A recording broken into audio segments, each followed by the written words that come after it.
May I have your attention, please?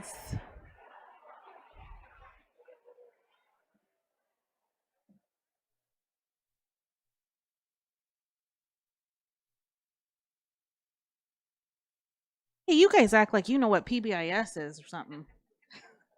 Well, good afternoon. We're going to go ahead and get started this evening. My name is Mary Roan Goodwin, and I'm the Director of Communications and Community Relations.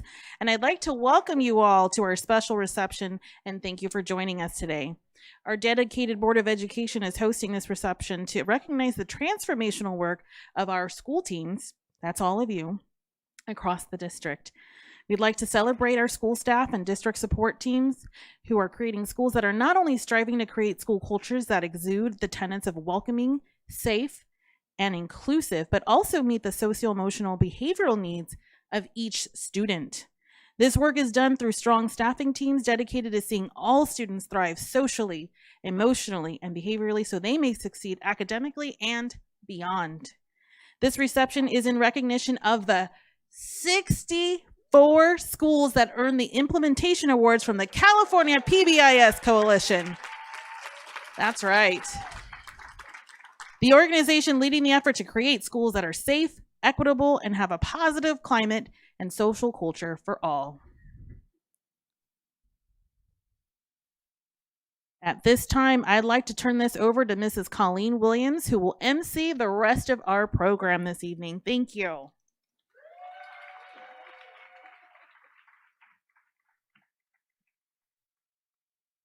All right, good evening or good afternoon. Hello, everybody out there. I want to say thank you to Miss Mary Roan Goodwin for the introduction, and thank you to our board members and our cabinet members here with us this evening. They're out there, right? Thank you to them as well. I am Colleen Williams. I am the Director of Student Wellness and Support Services. And so I am so thankful to be here to recognize our teams of dynamic educators across our school district working tirelessly to improve those systems and supports across their school communities. You may be familiar with the multi-tiered system of support, or MTSS, in the academic areas, but this tiered approach is also the successful approach to meeting the social, emotional, and behavioral needs of all students as well. To develop a strong social, emotional, behavioral system, the team must set goals, outline action plans, monitor implementation, analyze data, develop interventions to meet the needs of their students, provide professional development, and involve students and families in the process. This entire process to develop a fully functioning MTSS takes between 3 and 5 years of dedicated work. It is these tireless efforts that we aim to celebrate today. We appreciate you being here to honor our schools' teams engaging in the developmental process necessary to have a sound tiered system. In addition to the school teams, I'd like to take a moment to recognize the amazing efforts of the Swiss Department Point of Contacts. So thank you to you. They provide skilled assistance to schools through professional development, coaching, problem solving, sometimes conversations with tears, right? And in San Bernardino City, we have a strong focus on strengthening students' social, emotional, behavioral skills to develop their sense of self, to set, monitor, and achieve goals, to identify their strengths and gaps, and how to positively engage with others in school and beyond. We do this work within the MTSS that outlines the systematic approach requiring school-wide implementation of those classroom practices, those implementation checks, the intervention development, access to community partners for referable services when necessary. To provide a bit of context, in 22-23, about this time, we brought 35 schools to celebrate. Last year in 23-24, we brought 55 schools to celebrate. And this year, we bring you 64 schools to celebrate.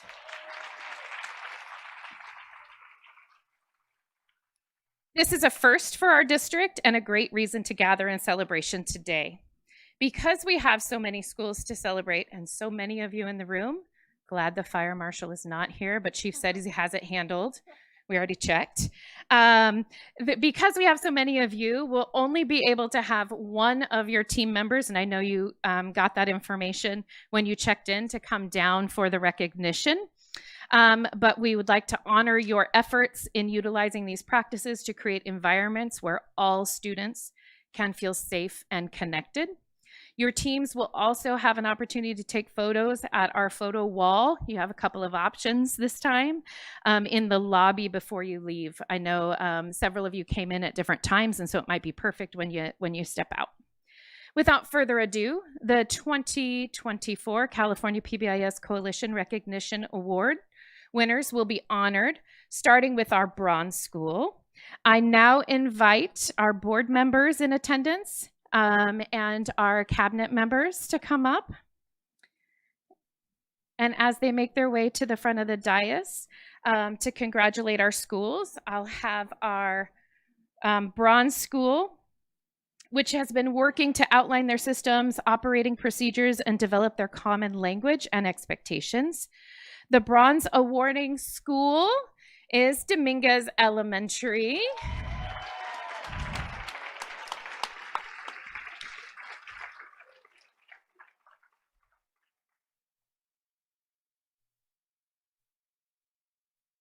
We're going to take a second to get a group photo.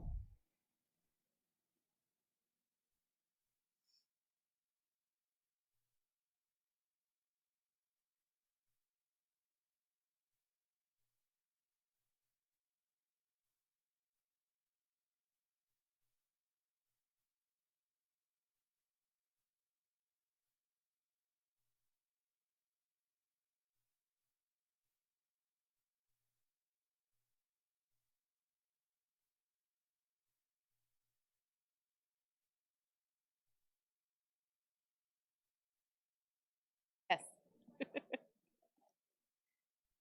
While they're getting a photo, I'd like to say thank you to Principal Reyes for working towards creating safe and positive environments for your community.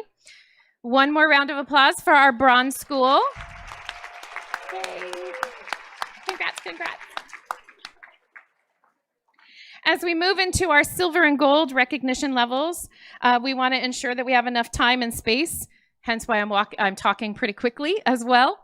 So as your school name is called, we'll have you step down and receive your certificate. We will be taking your pictures as a group. And because we have so many, we have 31 silver award-winning schools. These schools are focused on data systems and practices to ensure that all students receive the same expectations, coaching and support in their classrooms and common areas. Due to the large number of schools, we'll be calling you in 3 groups. When I call the name of the school, I invite your school rep to come forward and receive congratulations from our cabinet members and board members. So without further ado, let me start with group number 1. Our silver group number 1 starts with Arroyo Valley. And Belvedere Elementary. Our child development programs. Cole Elementary. Davidson Elementary. Del Vallejo Leadership and STEAM Academy. Emerton Elementary School. Fairfax Elementary. Golden Valley Middle School. And Highland Pacific Elementary School.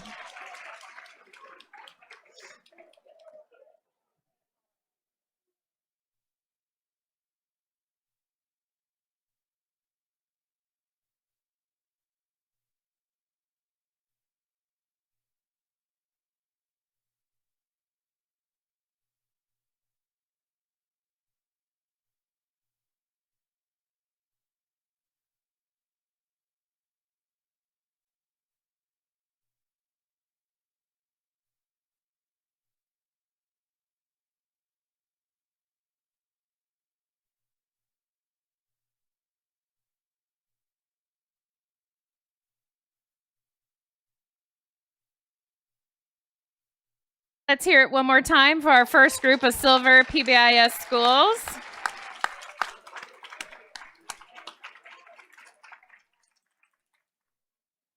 All right. Thank you, thank you. Congratulations. Now for our second group of Silver schools. We're starting with Hillside Elementary School, Bob Holcomb Elementary School, Jefferson Hunt Elementary School, Ingram Elementary School, Lytle Creek Elementary School, Middle College High School, Monterey Elementary School, Mount Vernon Elementary School, Newmark Elementary School, and North Park Elementary School.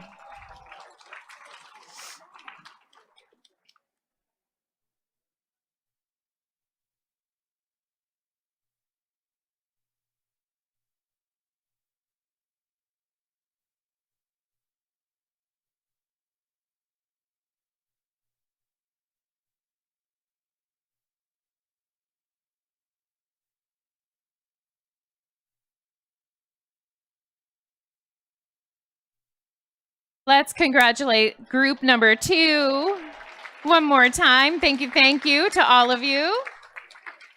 Congratulations. Now for our third and final group of Silver Award-winning schools. We have Boniol Elementary, Richardson Prep High, Rio Vista Elementary, E. Neil Roberts Elementary,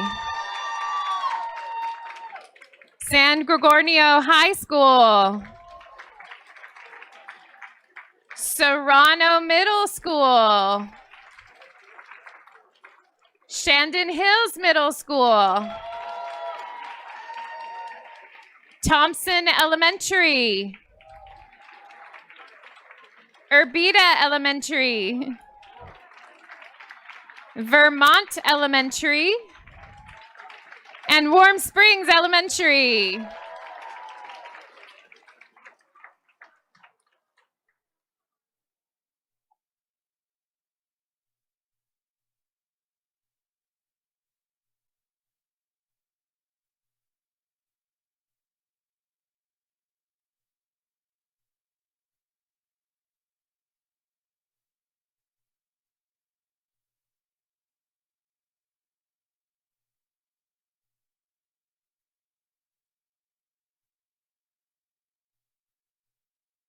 All right, congratulations to our last group of Silver Award-winning schools.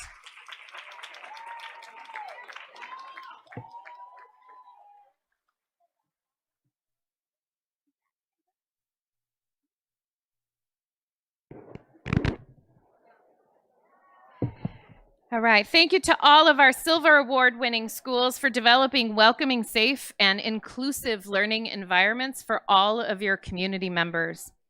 The time has come to honor our 29 Gold Award-winning PBIS schools.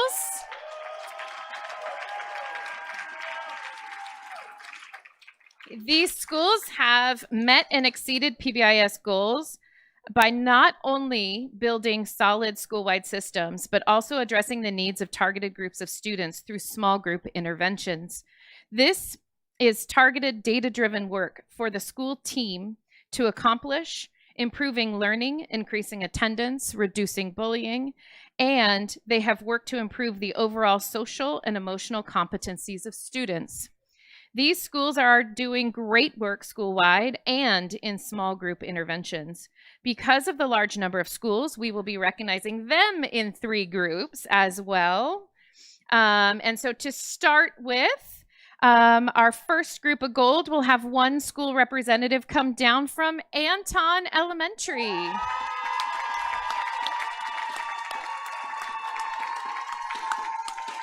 Arrowhead Elementary. Arrowview Middle School.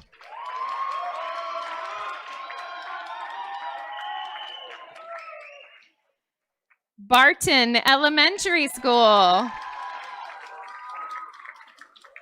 Bing Wong Elementary School.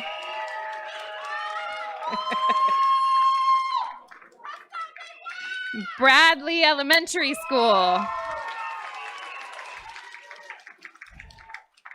George Brown Jr. Elementary School. Cajon High School. Cesar E. Chavez Middle School. William J. Curtis Middle School.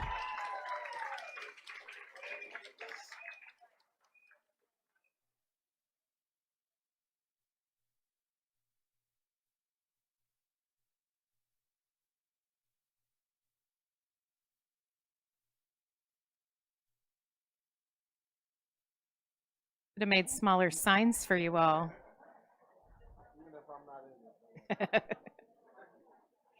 Let's hear it one more time for the first group of Gold PBIS schools.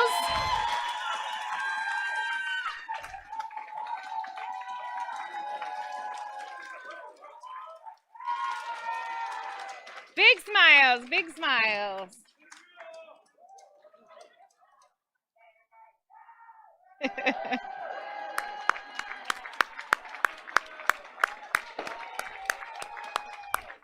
Now for our second group of Gold Award-winning schools. Cypress Elementary School. Graciano Gomez Elementary School. Indian Springs High School. Lancashire Elementary School.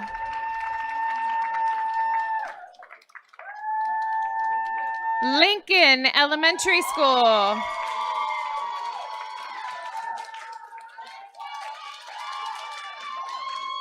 Marshall Elementary School. Muscoy Elementary School. North Verdemont Elementary School.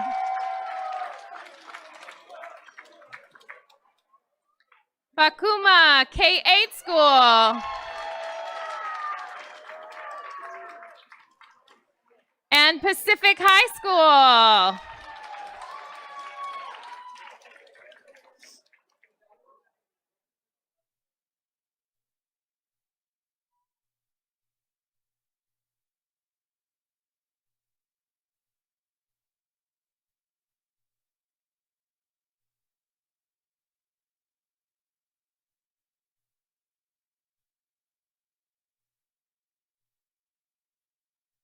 And anywhere, right? Pace can be anywhere. Oh, yeah. We got you on the right side up. Squish in, squish in.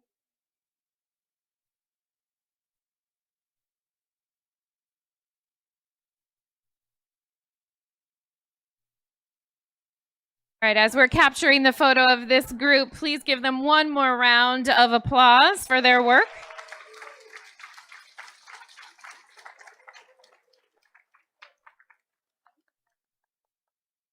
Now for our second group. No, I'm sorry, our third group of Gold Award-winning schools. We start with Parkside Elementary School.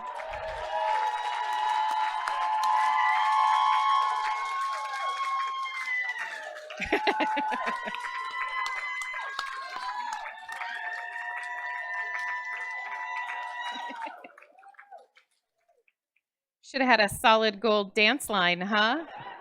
Love it. Our next school, Ramona Alessandro Elementary School. Riley College Prep Academy. Rodriguez Prep Academy. Roosevelt Elementary School. Salinas Creative Arts Elementary School, San Andreas High School, Sierra High School, and Wilson Elementary.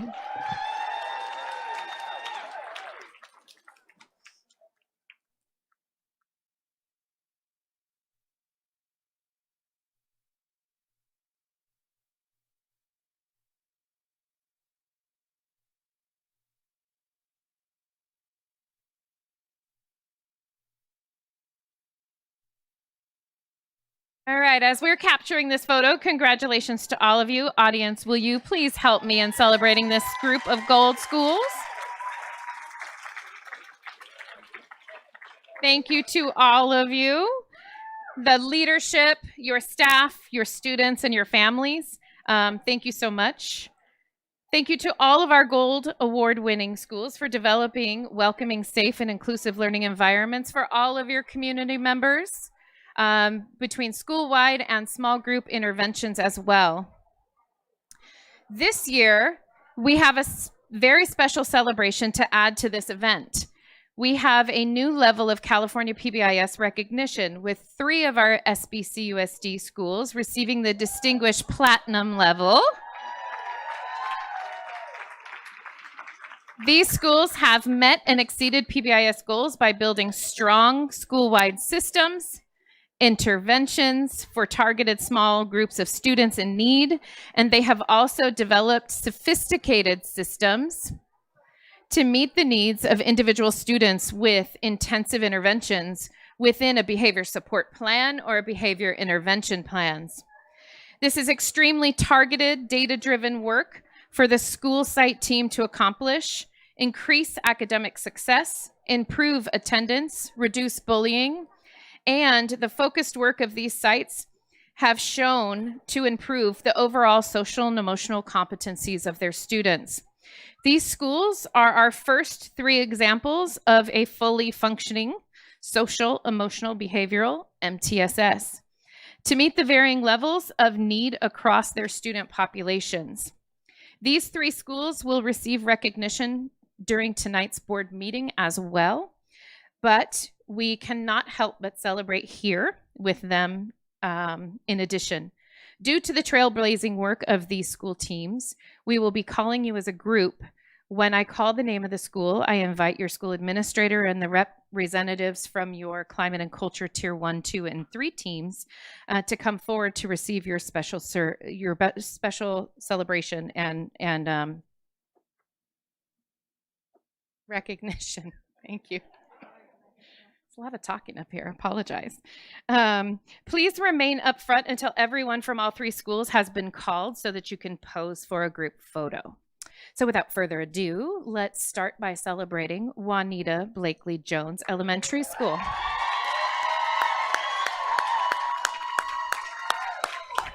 Led by Principal Cretia Sims Roberson. As they get their recognition and congratulations, let's please also recognize Kendall Harmon Elementary School. Recognition? I couldn't think of recognition.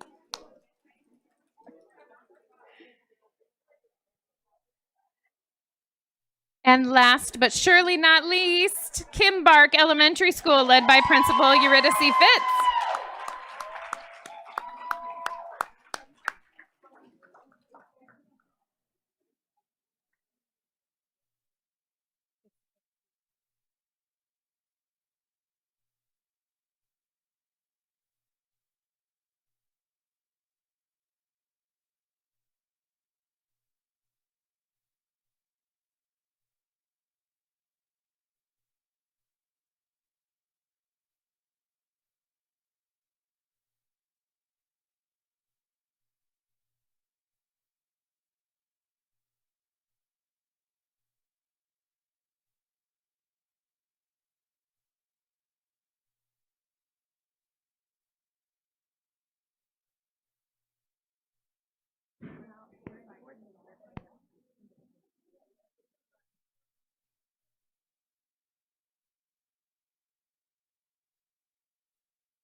All right, we ask that you help us congratulate these school teams once again.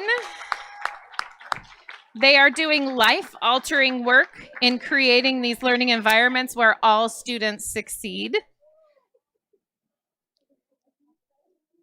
While you see 3 platinum schools in front of you today, we have many of our gold awarded schools that are working towards this goal as well.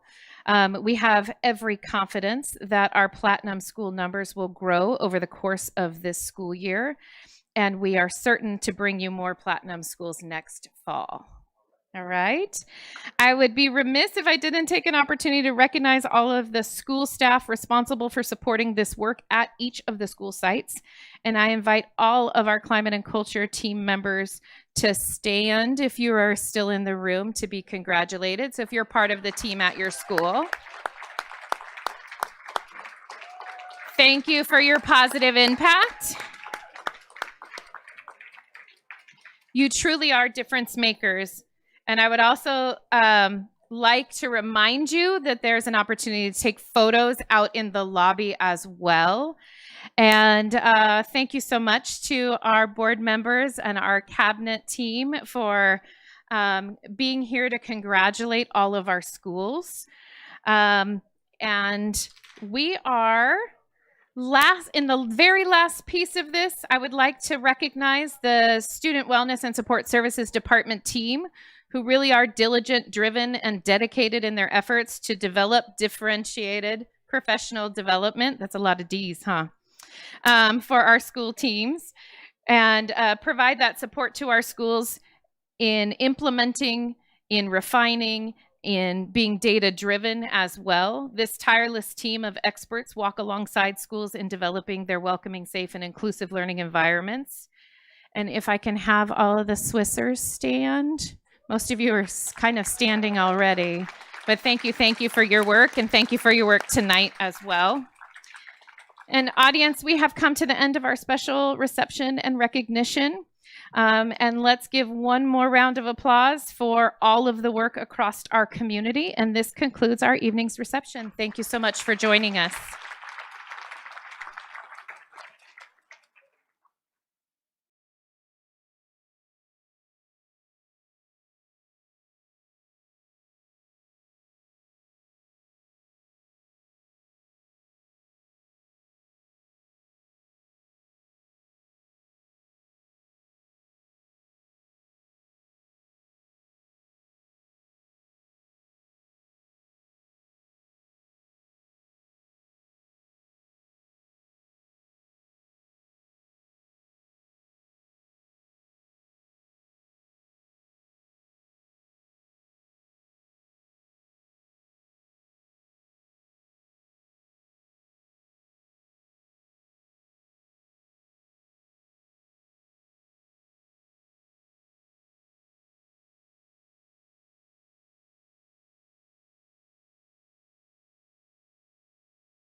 I'd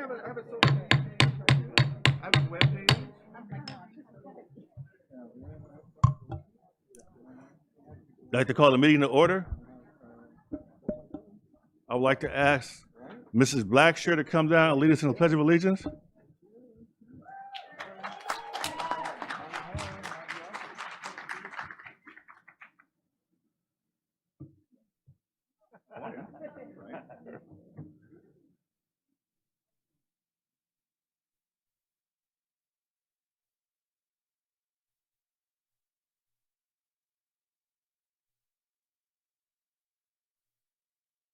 Right hand over your heart. Ready, begin. I pledge allegiance to the flag of the United States of America and to the republic for which it stands.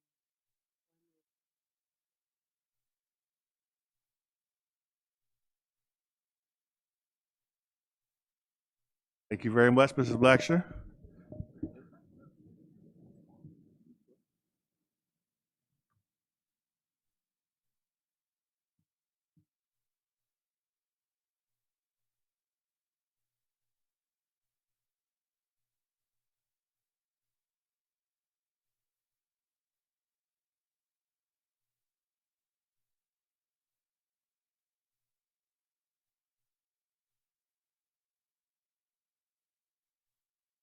Two point three, approval of agenda.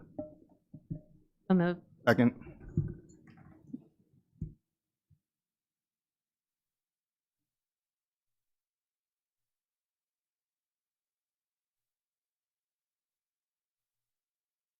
Albanese. Thank you, Dr. Tillman. On behalf of all of, I'm sorry. Mr. Avila. Aye. And Ms. Ochoa. Aye. Oh, Ms. Albanese, your vote? Thank you. Aye.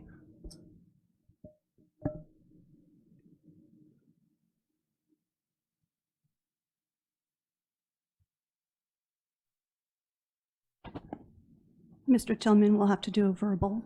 Yes, so Mrs. Alexander? Aye. Well, I'll do it different. All those in favor say aye. Aye. All those opposed? Motion carried. I'm going to have Mrs. Grande say a very brief message. I would just like to thank all of our viewers and listening audience for your appearance here on behalf of all of us. I know I speak for all of us. And we thank you for all of your messages and your words.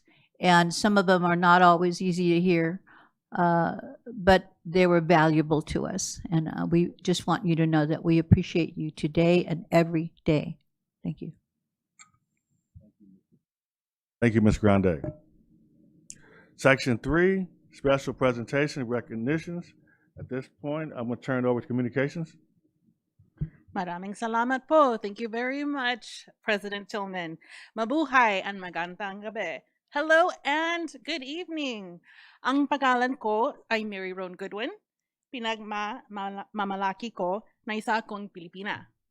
My name is Mary Roan Goodwin and I am a proud Filipina. I am also the Director of Communications and Community Relations. Before I introduce our cultural heritage presentation, I'd like to invite our board members, Superintendent Mauricio Arellano, and Executive Cabinet to please make your way to the reserved seats in front of you to enjoy a special presentation in honor of Filipino American History Month. In a moment, we will welcome Philippine folk dancers of the Filipino American Association of San Bernardino County, or FASBC. Tonight's group consists of district students from San Gregorio High School and also employees from Highland Pacific Elementary, Kendall Elementary, and Virtual Academy. There's also a student here from California State University, San Bernardino. Together, they will provide tonight's cultural heritage presentation. At this time, with the members of FASBC, please make your way forward by using the ramp to my left. As our presenters get set up, I'd like to introduce tonight's dance, Sayaw Tanglawan. Sayaw means dance. Tanglawan is derived from the Tagalog term tanglao, which translates to light. It originates from the town of San Jose del Monte in Bulacan. The dance intertwines the town's prior use of gas lanterns with the town's origin story. Locals believe that long ago a lumberjack was lost in the woods, but fortunately for him, he was guided by a divine light. He stumbled upon the image of St. Joseph the Worker, to whom the lumberjack and locals credited the lumberjack's safe return home. They named their parish and town in honor of St. Joseph. Basby C, please take it away. Sayaw ng Lawan.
Sayaw ng Lawan.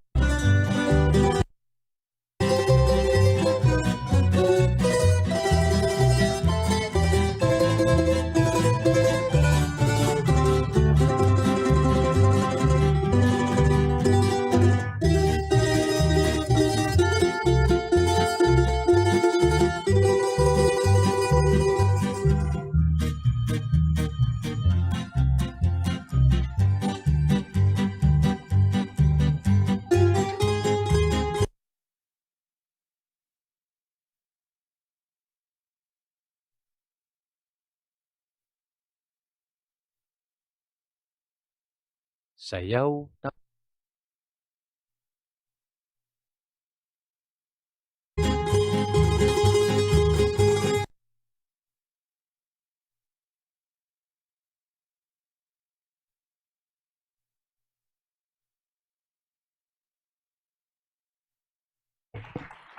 We want to thank the Philippine folk dancers of the Filipino American Association of San Bernardino for an incredible cultural presentation this evening. Board and Mr. Ariano, would you please join tonight's group in front of the dais for a group photo? We appreciate everything that you did.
For our audience here with us this evening and those watching us, there was a little bit of a technical difficulty.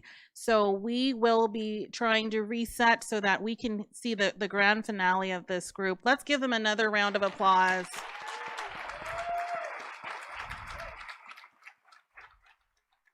I think we would agree you are you're the symbol of grace under fire right now. So congratulations.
We're going to go ahead and start from the beginning so that we can hear a nice, clean performance. Give them another round of applause.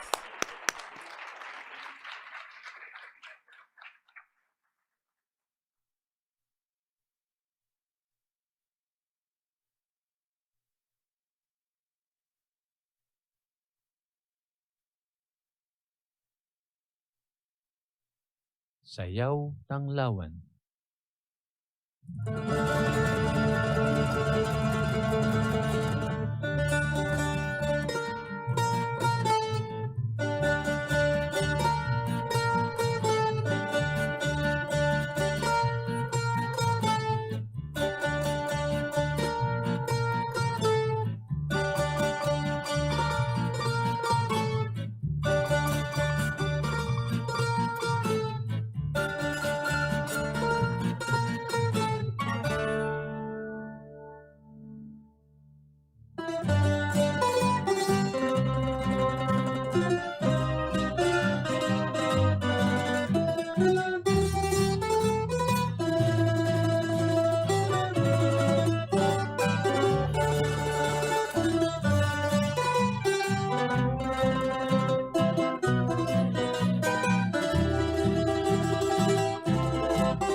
Darling.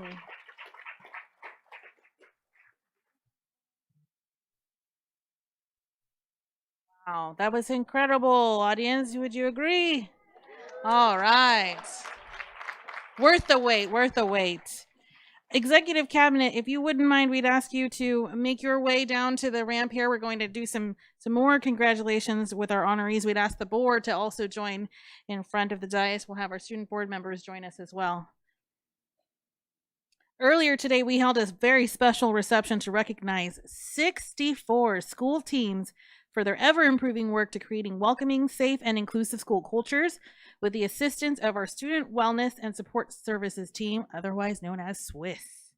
Here to tell us more about these schools and their work is Director of Wellness and Support Services, Mrs. Colleen Williams. Take it away, Colleen.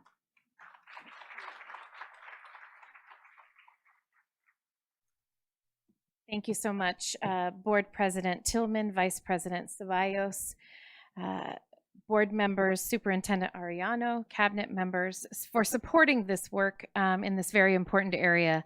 As you know, creating welcoming, safe, and inclusive school environments is an ongoing and evolving project.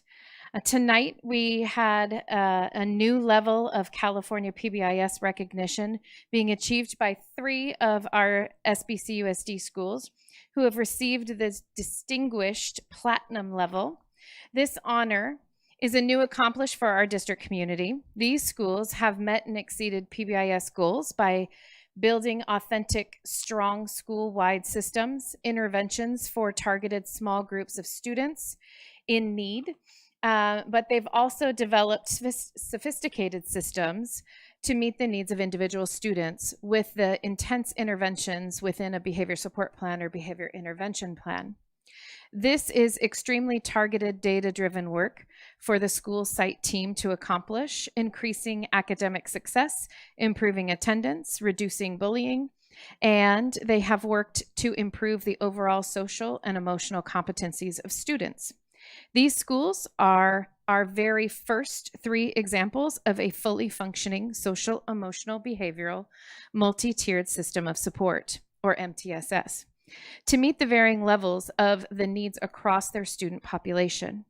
I would like to invite our school teams to join us in front for an individual school team photo when your school name is called. Please exit to my right once the photo is taken. Without further ado, the first 2024 California PBIS Coalition Recognition Platinum Award winning school is Juanita Blakely Jones Elementary, led by Miss Principal Cretia Sims. As they make their way, just to share a little bit about Jones, within this work, Jones has generated some amazing outcomes, some of which are a sense of safety at a 70% favorable for their 3rd through 5th grade students and 75% favorable for their 6th grade students within the Panorama survey. Additionally, within the category of knowledge and fairness of discipline, rules, and norms, this is where the perspective of equity in the application of the expectations is 85% favorable for students in grades 3 through 5 and 87% favorable for 6th grade students.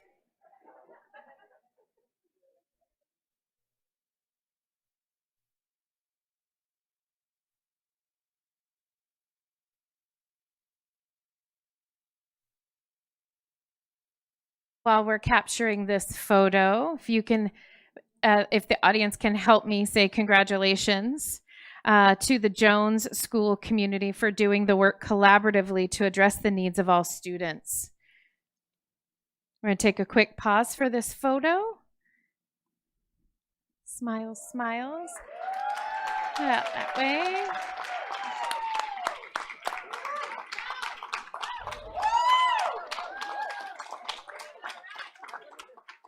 Now for our second Platinum Award winning school, which is Kendall Harmon Elementary School.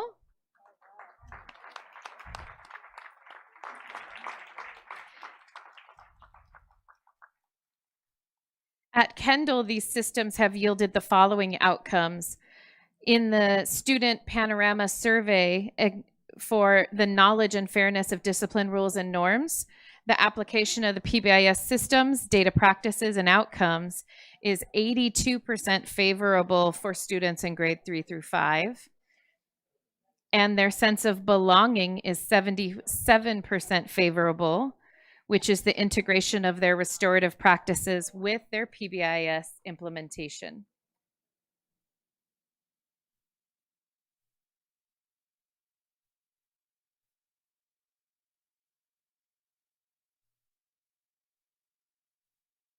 As we pause for this photo, if you can help me congratulate the Kendall Harmon Complex School community.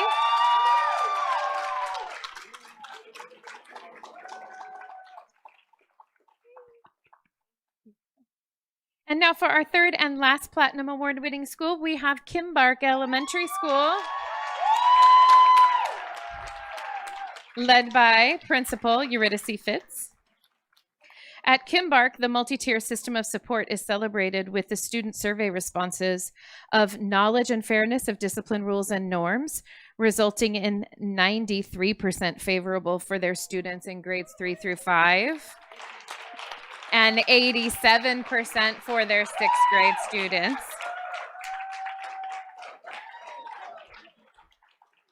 And then in their climate for support of academic learning, students also respond 83% favorable for 3rd through 5th grades and 82% favorable for their 6th grade students, meaning that the PBIS classroom components are creating conditions for students to have confidence in their teachers' focus on their success.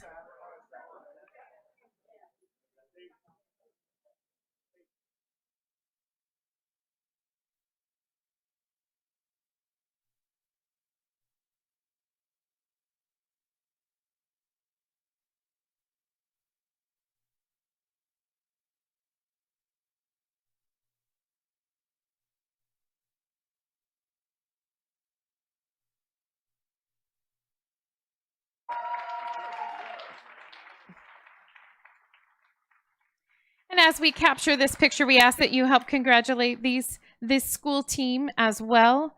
And a huge congratulations to all 3 of our Platinum schools.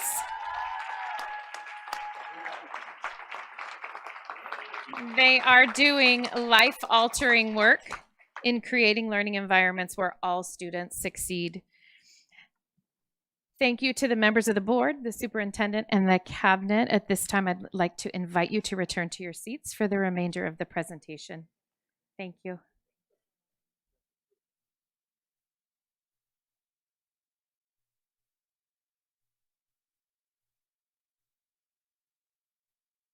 You may be familiar with the multi-tiered system of support, or MTSS, in the academic area, but this tiered approach also is the most successful approach to meeting the social, emotional, and behavioral needs of all students as well.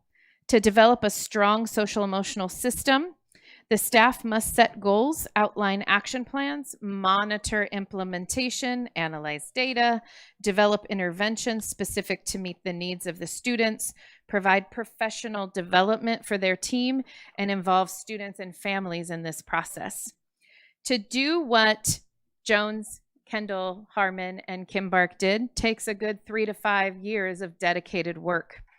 It is tireless efforts and accomplishments in moving the dial that we aim to celebrate. To provide a bit of historical context, in 22-23, I stood before you and brought you 35 schools to celebrate. Last year, we had the opportunity to bring 55 schools to celebrate, and this year we had a total of 64 San Bernardino City Unified School District schools recognized by the California PBIS Coalition.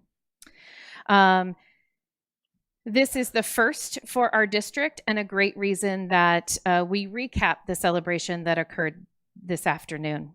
Recognition at the state level is always a reason to celebrate, but in the case of our district, we had the opportunity to shine when 64 of our schools are recognized for actively improving school culture and meeting the social, emotional, behavioral needs of students. The goal to strengthen our students' sense of safety and belonging is at the core of our operating values, highlighting the belief in the human potential where all students can learn with the right supports, as well as equity to ensure that all students have access to necessary instruction, intervention, and supports, and safety, allowing students to flourish in the learning environment.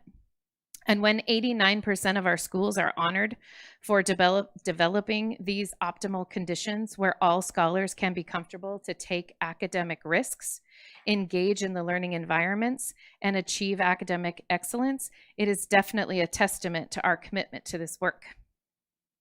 If you take a look at the screen, you will see the schools that were honored earlier today, organized by the level of recognition. All schools within the state are measured by one standard tool to determine their effectiveness in creating these welcoming, safe, and inclusive learning environments. I'd like to provide a brief outline of the medal levels and their meaning in terms of school systems. It's important to note that our one bronze school is working to outline their systems, outline operating procedures, and develop a common language and expectations. While 31 of our schools achieved silver to focus on school-wide systems of practice, implementation, and data analysis to ensure that all students receive the same expectations, coaching, and support in their classrooms and in their common areas.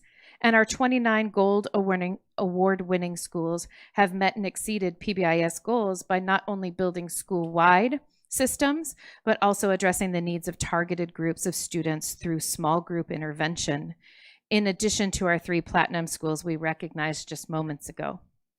This is targeted, data-driven work for the school site team to accomplish, improving learning, increasing attendance, reducing bullying, and they have worked to improve the overall social and emotional competencies of students. Each of these schools is doing great work school-wide and in small group interventions. While we brought you 3 platinum schools today, we have many of our gold schools that are gearing up for this next year and doing this work. We have every confidence that our platinum school numbers will grow over the course of this next school year, and we will bring you more of those schools next fall. Almost all of the 64 schools celebrated tonight have participated in the differentiated professional development designed by the Student Wellness and Support Team staff, or SWIS, to meet their needs of school implementation levels and next steps, in addition to school implementation support by their SWIS point of contacts.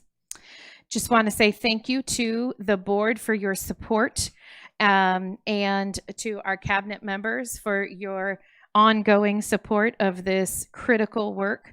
It really is transformational and in many cases life-saving. So thank you very much, and I now yield the floor to Mr. Tillman. Thank you. Thank you very much. And just want to thank and say how wonderful the Philippine folk dancers were. Let's get another round of applause.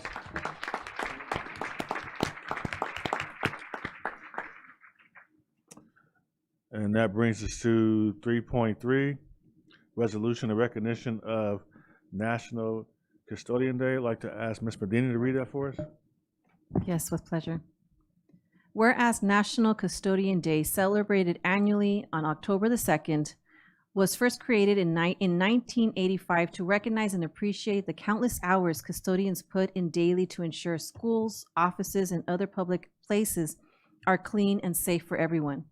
And whereas San Bernardino Citywide School District employs 300 custodians who clean 84 school sites and buildings district-wide inside and out, and whereas custodians play an important role to reduce the spread of bacteria, viruses that could cause illnesses amongst our staff, students, and community members, and whereas custodians work tirelessly to remove dirt, dust, allergens, and other asthma triggers, thus cleaning to reduce one of the largest causes of student absenteeism in the United States, and whereas custodians are the eyes and ears on school campuses, often the only person making the rounds inside and outside the buildings, aware of anything or anyone out of the ordinary, assuring that doors are secure and that any hazard is eliminated, that the learning environment is safe and secure. And whereas custodians set a professional example of positive adult behavior, fostering positive relationships with students, and whereas it is the time to express appreciation for their diligent efforts, which go beyond mere cleaning to include maintenance and ensuring public health, especially highlighted during public crises like the COVID-19 pandemic and our recent wildfires. Therefore, be it resolved that the Board of Education thanks the entire custodial staff for their hard work and dedication to provide a healthy and safe learning and working environment for the students and staff in our district. Be it further resolved that the Board of Education of San Bernardino Unified School District hereby proclaims October 2nd, 2024, National Custodian Day and joins with district staff and students to celebrate and recognize their dedication and commitment. So moved. Second. Moved by Ms. Medina and second by Ms. Ceballos. Vote, please. Ms. Albanese, Aye. Mr. Avila, Aye. and Ms. Ochoa. Aye.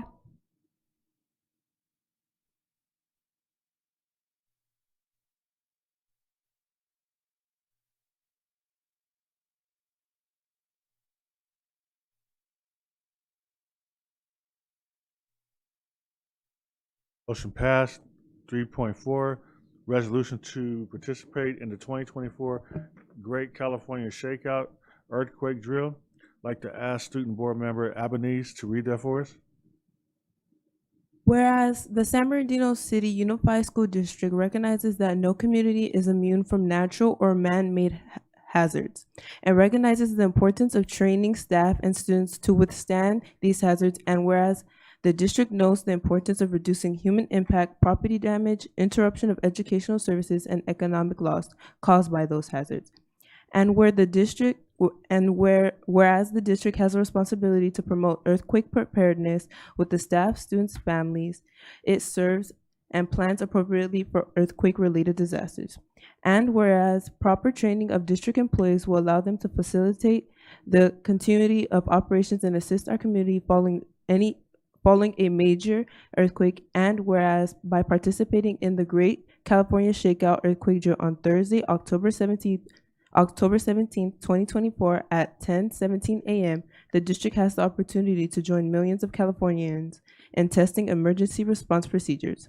And whereas the district encourages schools and families to participate in the Great California Shakeout at their schools and work sites and homes, and to use the information available at both www.shakeout.org California and www.sbcusd.com/ready-sbcusd to educate and prepare themselves to protect life and property during an emergency. Therefore, it is resolved the Board of Education of San Bernardino City Unified School District directs district-wide participation in the Great California Shakeout Drill on October 17th, 2024. So moved. Moved by Mrs. Alexander and second by Ms. Chahusky. Vote, please. Ms. Albanese, Aye. Mr. Avila, Aye. and Ms. Ochoa. Aye.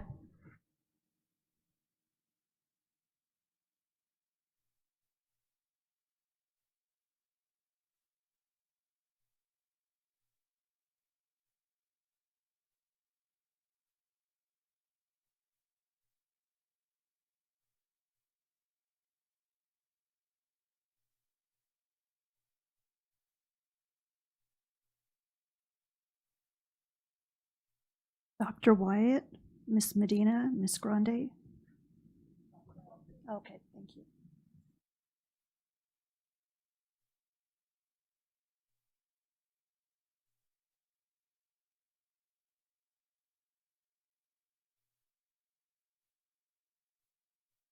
Motion passed. 3.5, resolution in recognition of California Week of the School Administrator. I'd like to ask Mr. Avila to read that for us, please. whereas leadership in matters for California public education systems and the close to 6 million students it serves, and whereas the title of school administrator is used to define many educational leadership posts such as superintendent, principal assistant, principal, special education and adult education leader, district business official, classified education leader, and other school district employees who are considered administrators. And whereas the future of California's public education system depends upon the quality of its leaderships, the quality of its leaderships to guide and evaluate the educators and support staff who don't work directly with their students. And whereas school leaders depend on network of support from fellow administrators, teachers, parents, students, business community members, board and trustees, colleges and university communities, and faith-based organizations and elected officials to promote ongoing student achievement and school success. And whereas the state of California has declared Education Code 44015.1 the full week of October as the week of school administrator. Therefore, be resolved, the Board of Education of San Bernardino Unified City School District declares October 13 through October 19 as the week of school administrator and commends all leaders for contributors they make to successful student achievement.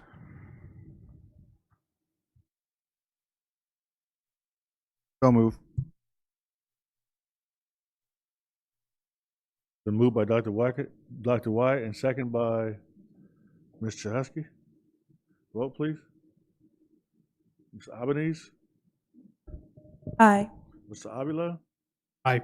and Ms. Ochoa. Aye.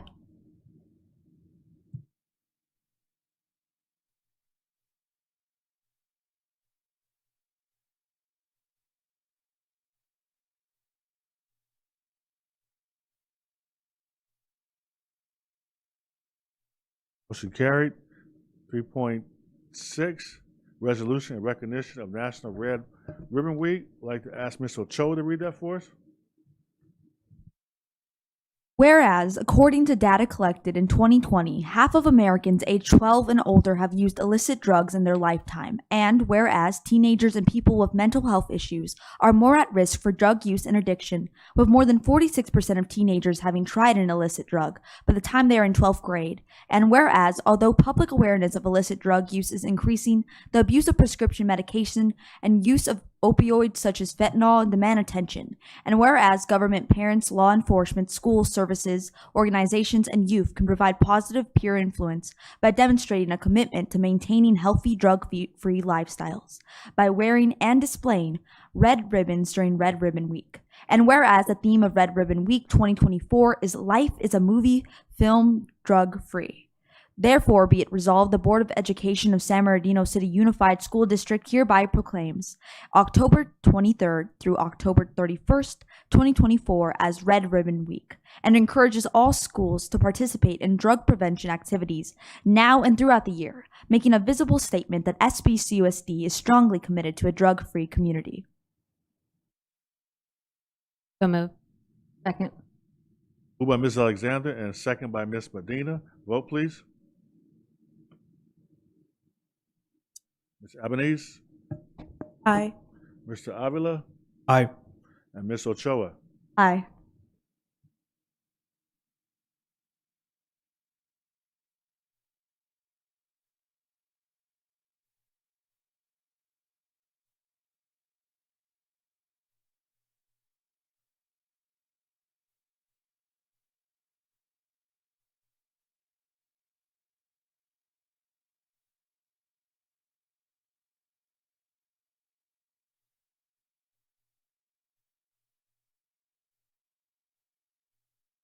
The motion carried. Section 4, public comments. 4.1, receive public comments. This is the only time the public will have an opportunity to address the board on items not on the agenda and within their subject matter jurisdiction, such as district policy, procedures, programs, services, and fiscal matters. Public comments are limited to 5 minutes per person. 6 or more people who wish to speak on one topic will be provided no more than 30 minutes total. Speakers are cautioned that under California law, no person is immune from liability for making intentionally false or defamatory comments regarding any person simply because these comments are made at a public meeting. And our first public comment comes from Christine Ramirez.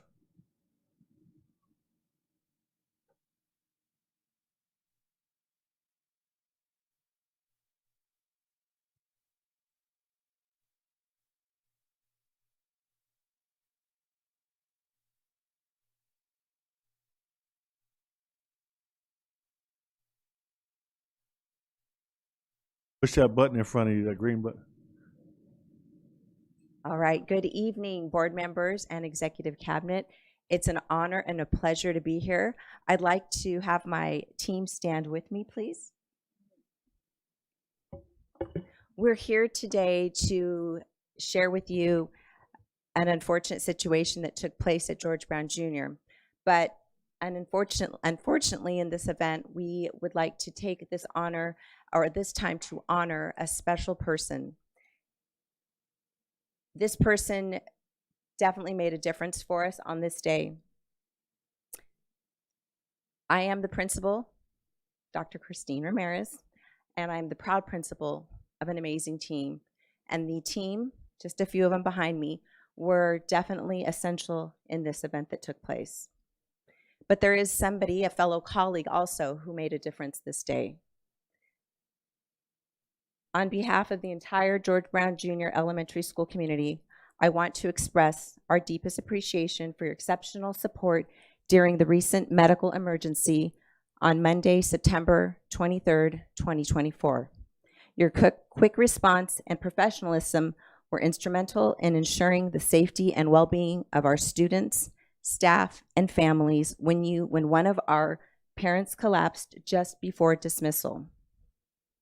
When the emergency occurred at 12:56 p.m., the administrative team immediately began CPR, and your prompt arrival at the site within minutes provided much needed assistance.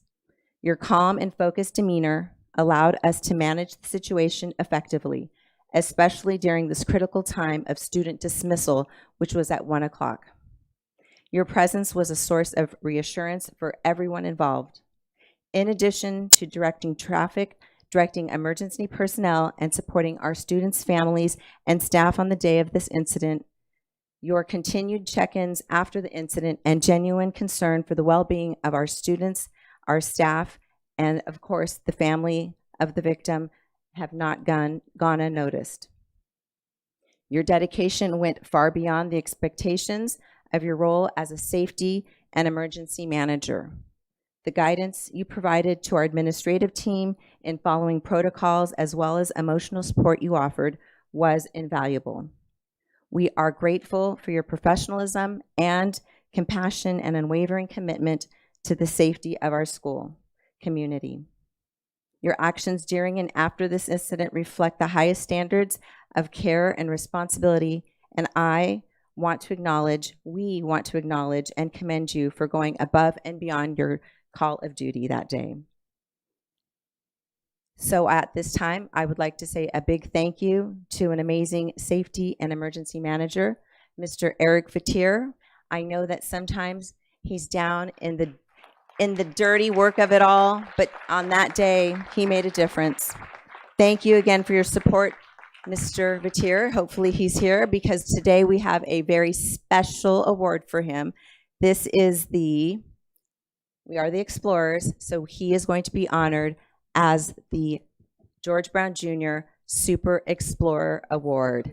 Thank you very much.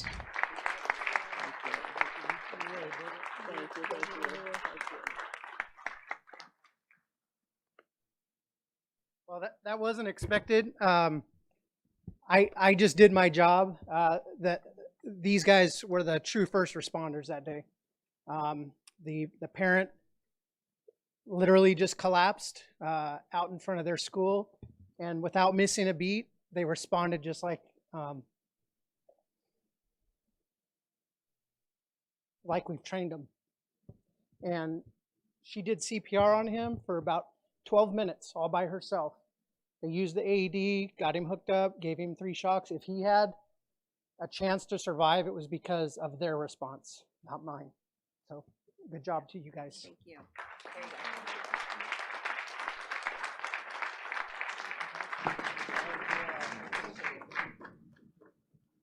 Thank you very much. Councilmember Damon Alexander.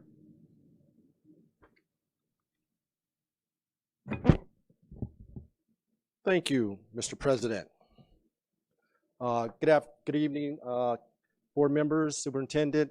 I'd like to appreciate you affording me this opportunity. First, I would like to thank you. About a month ago, you came to council meeting, and I just want to thank you for coming to city council meeting. The superintendent, several of the staff came out to council meeting. That's the first time I've seen or heard, the school district coming to a council meeting. So on behalf of the mayor and city council, I just want to thank you for coming out to that meeting. That should happen more often and vice versa. Because like I've always said during these last 4 years, we work together. It only gets solved if we work together. So I appreciate you coming out to council meeting. What you have on your desk, I dropped a little pin on your desk for the electeds and the superintendent. Those pins only go to the electeds and commissioners of the city.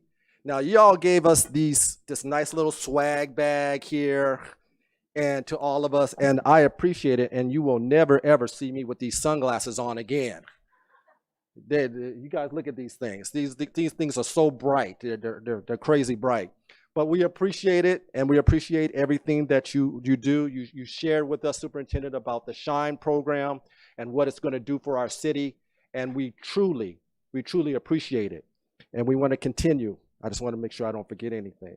I personally want to thank you because I will be exiting office here in December, and I personally want to thank each and every one of you for your time that we've shared and grown together over the last 4 years. You received my calls. We worked on issues together, which we really have, and we've become a better city because of it, and I appreciate that. I would also like to share, because you guys are first class, because you guys are a first-class district, I just want you to know that November 5th is coming up, and y'all need to vote. And y'all need to vote for, I was trying to come up with an acronym for the 4 people on the ballot, and the only thing I could come up with was WAC. Wyatt, Alexander, Cabellos, and Chahusky. That's the only thing I can come up with. It's a football conference. It's a football conference. So I need you all to follow that acronym that is under the sound of my voice and vote for all 4 of those people to keep this team together because it makes the city better. I don't know if you guys are hearing what I'm saying. Keep the city together with that acronym, WAC. All right, work on it. SBTTA, work on that. Get a poster or something. And finally, you guys have been waiting for this. This is some really great news, so I want everybody to listen. The injunction of the city will be lifted tomorrow. We're done. We got it signed. We'll be able to work and clean up our parks, the city. So I just want to leave with that little bit of good news. Everybody will be able to clean up our parks, and we're going to do it forthwith. So thank you very much. Again, I'm Damon Alexander. Thank you guys very much for your time and your energy during the past 4 years. I appreciate you and love you all. Thank you.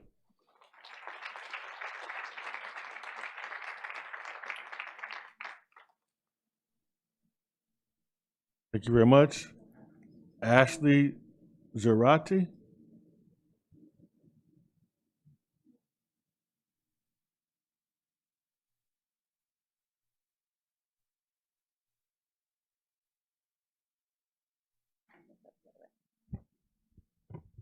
All right, you guys ready for me? Okay, thank you.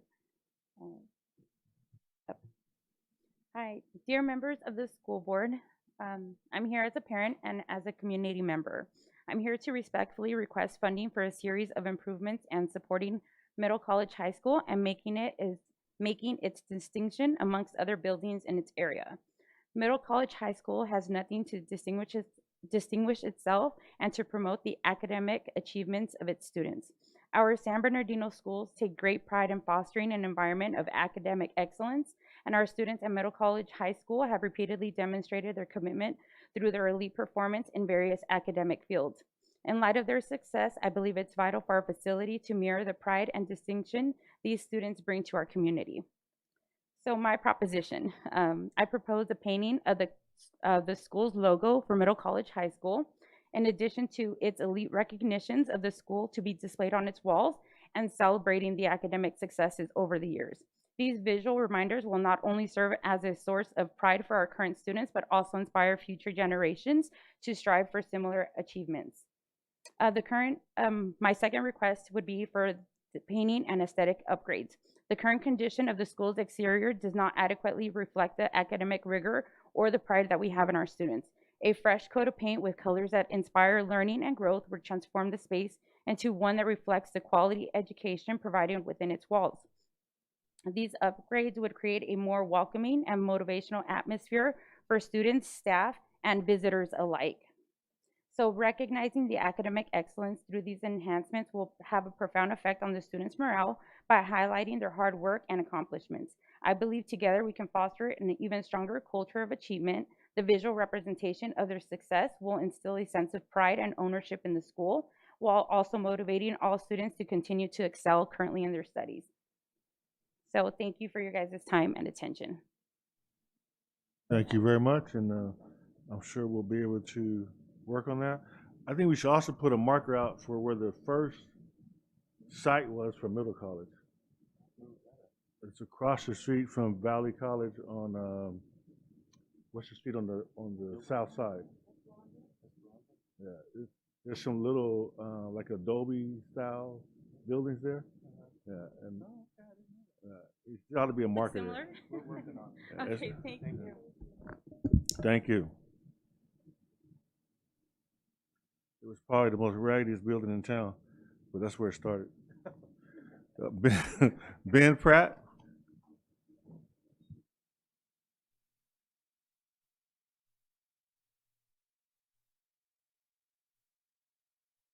Good evening, Mr. President, Mr. Superintendent, members of the board. I'd like to start just by saying thanks to all of you for, as usual, keeping the dialogue going with us. I appreciate it. I've never dealt with a more accessible board. I was on the phone with Ms. Medina and Dr. Wyatt just today, and all of you guys have been that way for us. So again, I really appreciate it. Tonight, I just want to give you guys a quick update about our Pathways program that we're trying to establish here in the district, and just kind of tell you where we're at with that. Right now, our training staff is continuing the process of filing our curriculum with the Department of Apprenticeship Standards and Workforce Development. That's not an overnight process, but we filed the paperwork and we're on that road. So I think that's going to be a great thing if we can get these building trades into the classroom on a daily basis, as opposed to just an after-school program eventually. We were invited by the Secondary Education Department, and we will be attending the CTE Partners convening on October 29th. I'm really looking forward to what I can learn from the existing partners and the existing pathways to how we can make ours better and expand it here in the district. I want to thank everyone from the district that attended our apprenticeship rodeo. It was a successful event, and I was glad to have you guys there. I know the kids had a great time, and I think some things were learned there. On the 9th and the 10th, we're going to be hosting some additional apprenticeship tours with Cajon High School and Royal Valley High School. So we look forward to having those guys there. I myself am a Cajon Cowboy, class of '93, so I'll be glad to see those guys. Also, I'm really excited. In January, the second cohort of our pre-apprenticeship program at San Bernardino High School will be starting, and then graduating in the summer at normal graduation time. We have already had a couple of kids reach out that intend to sign up for our apprenticeship, and they will get the preference having completed that program. So we're looking to expand that until we can get it in the day-to-day curriculum. And again, I just want to thank you guys for all your help on all this stuff. President Tillman, I really appreciate the time the other day. It was good talking with you. I thought it was a great dialogue, and I look forward to working with the rest of you going forward. And thanks again for everything. Appreciate it. Thank you, Mr. Pratt. Rodney Jasmine Armstrong.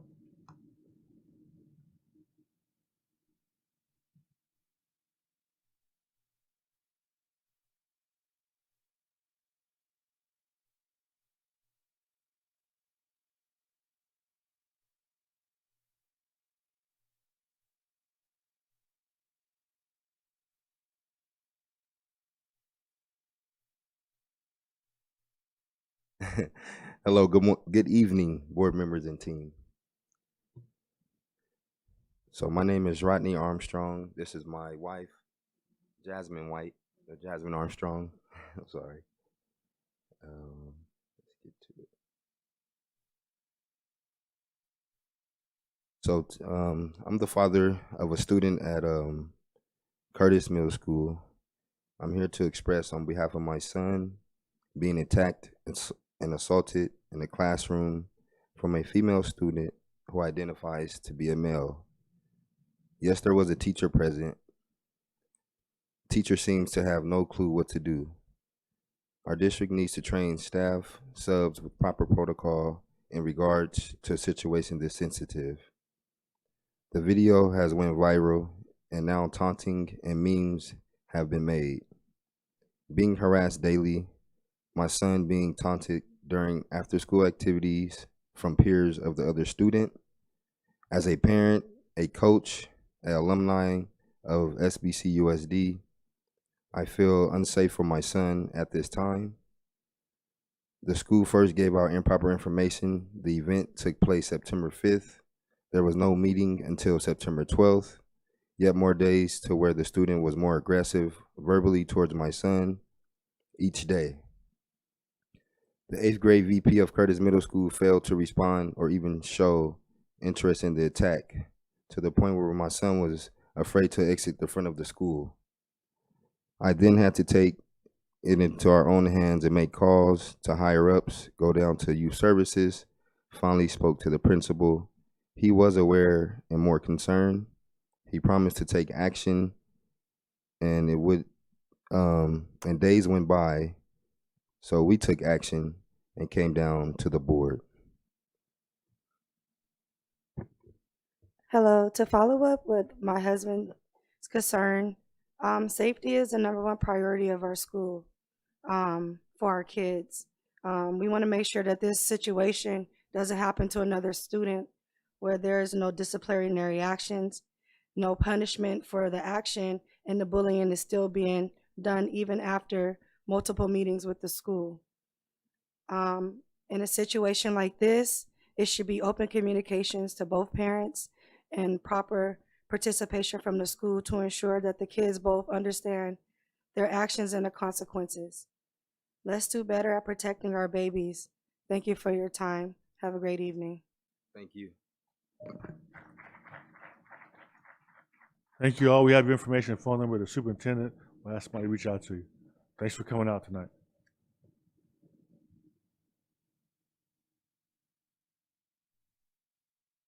Ms. Orosio?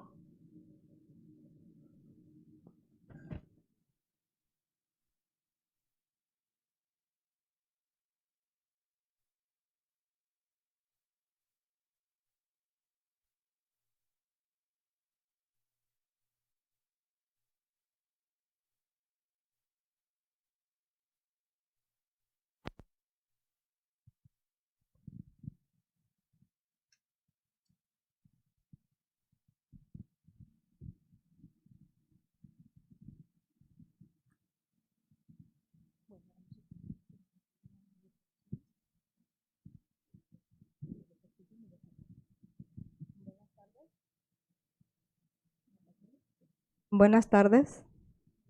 Good evening. Mi nombre es Miguelina Orosio. My name is Miguelina Orosio.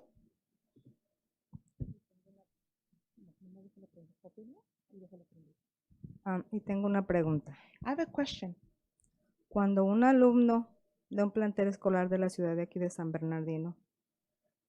Estando en la escuela, es agredido por un adulto que no pertenece a la escuela. So I have a question. When an adult here at the San Bernardino School District is assaulted at their school by an adult who does not belong at that school site, ¿Hacia dónde? O hacia... perdón, después de esa agresión, comienza a recibir amenazas por redes sociales. and then starts receiving threats through social networks, Se acude a la escuela donde va el alumno a pedir ayuda y a reportar las amenazas. so I go to that school where my student goes to, and then we ask for help. En esa junta que se tuvo, dijeron que las amenazas no eran lo suficiente creíbles como para tomar cartas en el asunto. So I had a meeting there, and we were told that those threats were not enough to take any action. Se llamó al departamento de policía del distrito escolar. Se les hizo saber también. So we called the school police, Y también fue la misma respuesta. and it was the same answer. Mi pregunta es, ¿hacia dónde nos debemos de dirigir nosotros los padres cuando nos encontramos en esta situación? ¿Con quién podemos recibir el apoyo para poder, porque mi hijo no va a la escuela por temor? So my question is then, who as a parent do I go and speak to about this? Who do we talk to? Who do we ask for support? My son now does not want to go to school because he's scared.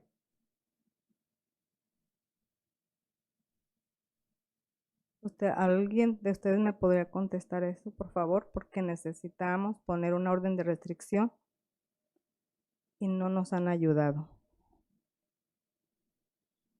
So can somebody here answer my question? Because we need an order, a restriction against this person. Yeah, and just to be clear, what school is it at? Indian Springs. Indian Springs. So just to be clear, we can't discuss the particulars of the item because it's not agendized. Okay. But what we will do is have the Superintendent Mauricio Ariano, we have your phone number, so he'll contact you and follow up.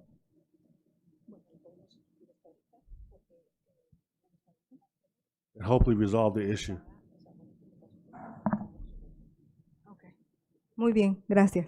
Thank you. Thank you.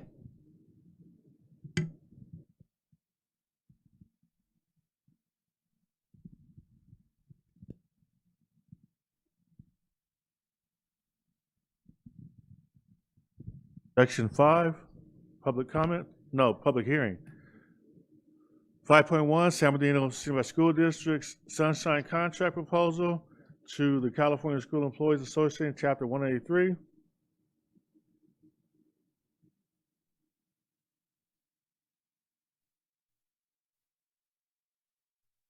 Section 3547 of the Government Code requires that all initial proposals of exclusive representatives must be presented at a public meeting of the public school employer. In accordance with this code, the San Bernardino Unified School District is therefore submitting the following sunshine proposal. Item 5.1, San Bernardino Unified School District Sunshine Contract Proposal, the California School Employees Association, Chapter 183. At this time, I will open a public hearing.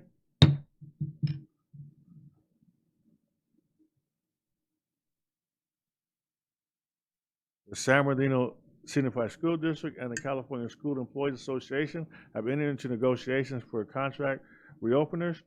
The district's intent is to reopen and begin negotiations on the following articles: Article 6, wages, and Article 9, hours. Are there any public comments for this item? There are not. This public hearing is now closed. Be it resolved that the Board of Education receives the district's initial sunshine contract proposal to the California School Employees Association, Chapter 183. So moved. Moved by Ms. Medina, second by Mr. Husky. Vote, please.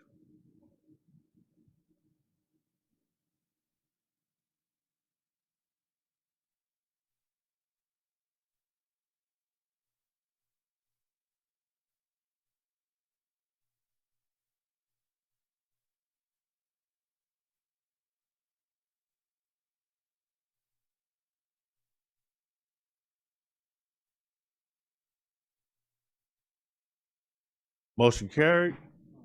Section 6, closed session, 6.1, closed session public comments. Are there any closed session public comments? There are none. We will go into closed session. Thank you.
Thank you, sir. I'd like to call the meeting to order.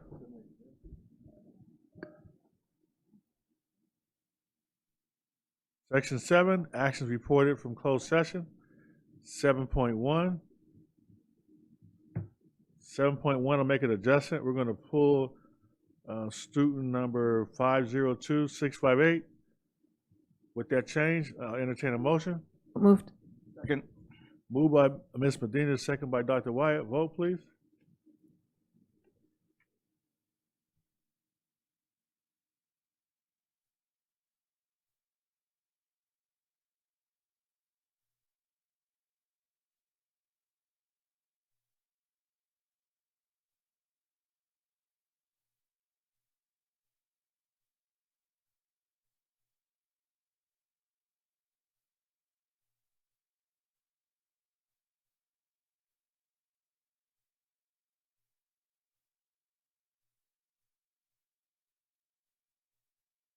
Seven point two, students recommended for suspension or expulsion, but remanded to youth court for other means.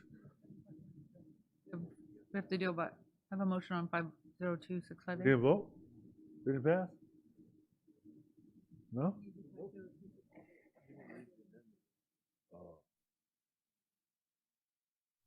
So go ahead, give me a motion, Mr. Husky. I move to terminate the expulsion of 502658 for due process errors and to have the student administratively assigned upon re-enrollment. Second. Been moved in second. Vote, please.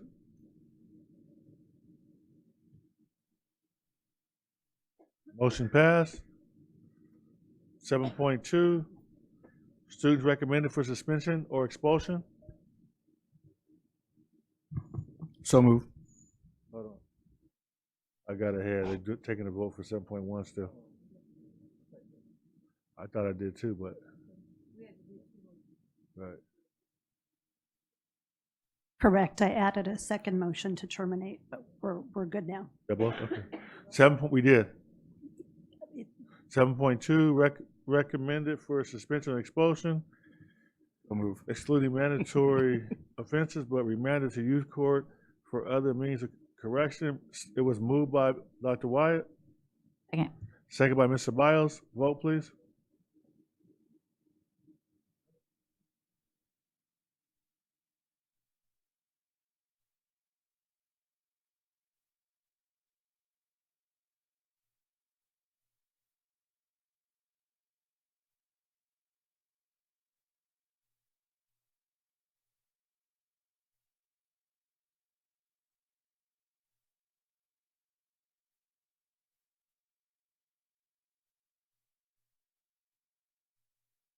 Motion passed. 7.3, petition to expunge, rescind, sealing of record, or modify youth court or expulsions.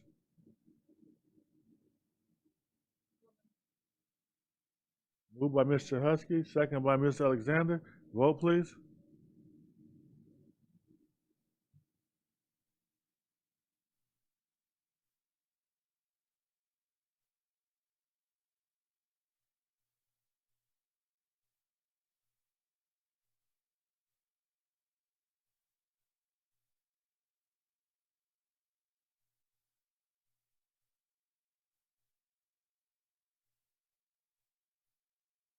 Motion passed. 7.4, other closed session action.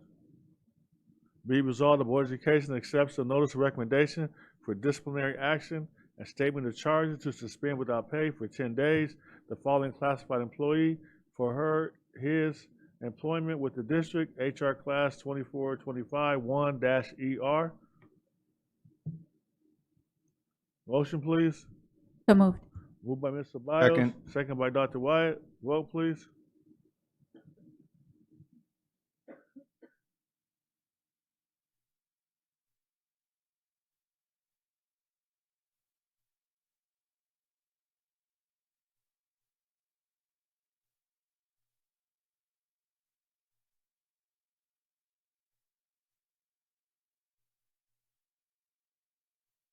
Motion passed. Section 8, student board members. 8.1, reports and comments from student board members.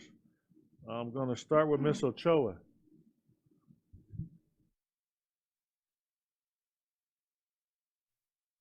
Hello, everyone. I'm Tatiana Eden Ochoa, and I hope you guys are having a wonderful evening. I do have a lot to speak about, and first off, I would like to say and extend my gratitude to the board. Last time I was here, I was not sitting here. I was actually at the public comment and speaking about the line fires and how it affected students. Not only did the board make the right decision of deciding to close down schools for air quality issues, but I brought up a concern specifically about the filters that were at school. And I was very pleased to see that just last week when I was attending school after that, they were actually changing those filters already. So I think not only was that very prompt and very just great for the health of the students, but I was very happy to see that. Moving on, some great things happening at Cajon High School. I would say that I would also like to extend just the gratitude towards the support that our speech and debate team is receiving, because this weekend we went to Cal State Long Beach for the Jack Howe Invitational, and 5 of our students that attended actually did amazingly well. We had Hugo Trejo, who won Lincoln Douglas debate, novice, and not only that did this is against many skilled debaters, and not only very proud of that, but he went home with a large trophy for that and a large trophy for being the best speaker of the tournament for Lincoln Douglas debate. And Ruben, I'll say his last name right now once I get it. Ruben also, he broke to quarters, which I was very proud of in Lincoln Douglas debate, and also got a speaker award. And to extend to that, we also had the freshman Kevin Dominguez receive an octos. So this is not only did they do amazingly well, but we had Emmanuel Hernandez Margarito get first in impromptu debate and also get third in original spoken word. He also went home with 2 large trophies. So this is not only adding amazing competition to our team, but I also broke to quarterfinals in one of my event and placed 7th in finals in my other event. So I do think that I would like to just say that Cajon's doing very well in that avenue.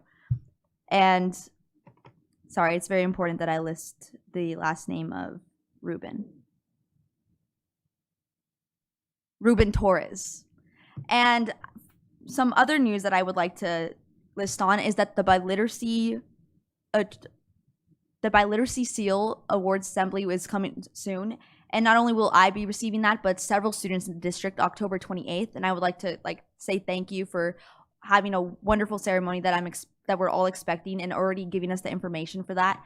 I would also like to say that the Miss and Mr. Cardinal pageant happened, and that was very wonderful. And one of our student board members, Anna Victoria, actually was a part of that. So I would like to congratulate her for her efforts, and she was wonderful and graceful as always.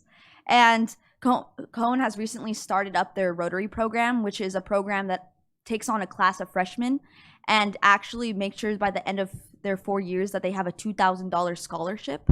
And that's something that's partnered with the Downtown San Bernardino Rotary Club. So that's absolutely wonderful that they're taking on that, and all those students have that wonderful opportunity. I'm also part of that. And I do want to raise a concern about, just wanted to see where an update on the stop sign that's supposed to be on Mountain and Hill, because I know that there has been some concerns with students, specifically since there has been many potential accidents happening on that corner. So I did want to request to see where that is currently. And would also like to say that not only Cajon, but other schools in the district are taking part in the Believe Walk, which is in Redlands for breast cancer awareness. And I think that's not only wonderful, but California, Cajon and our school has been invited to volunteer for this several years in a row for a very long time because of the great academics and just attitude that we have and we bring to that event to help up. And I would like to say, I hope you guys have a wonderful 4-day weekend. That's for students, that is. and I think that will be a wonderful time to relax, catch up on college apps if you have that, or just spend time with your family. And I would just like to extend a great weekend to the board as well as all our teachers. Thank you. Thank you, Mr. Ochoa. Mr. Avila.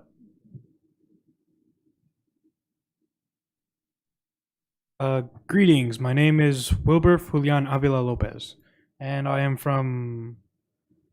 in the 12th grade in Indian Springs High School, and I am very thankful on the fact that anything that is necessary, that is needed by students, they are able to go seek for, like someone to talk to, someone to just just hang out with, and just have a good time with them. And I'm just grateful for all those people. And also, next up, important things that are going on in my school right now is that, happened, is that last Saturday, the ETSA honor roll ceremony was hosted at the gym in Indian Springs High School, and it was packed, to say the least, and it was amazing.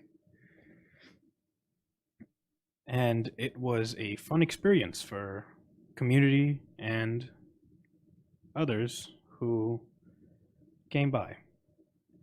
Okay, so then now for the events that are going on in different schools that I have, is that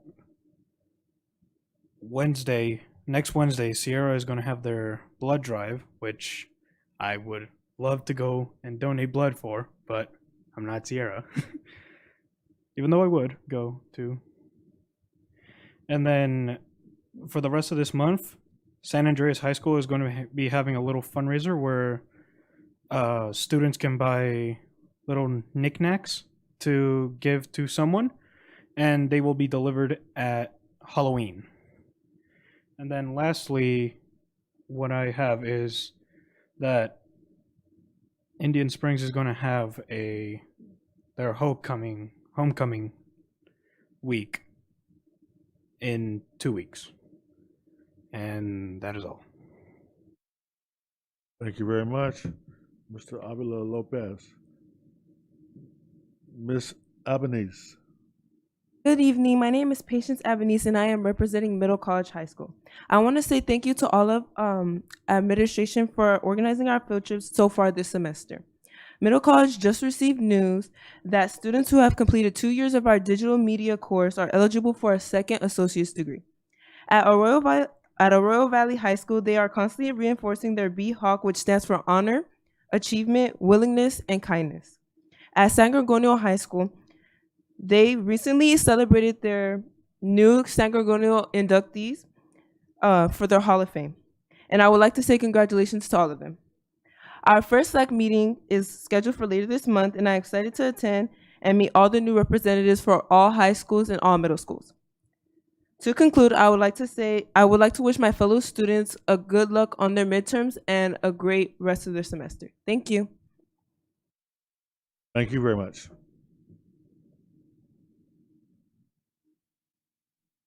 And that brings us to Section 9, Administrative Reports, Presentations, 9.1 Presentation, TIP Board Policy and Metrics.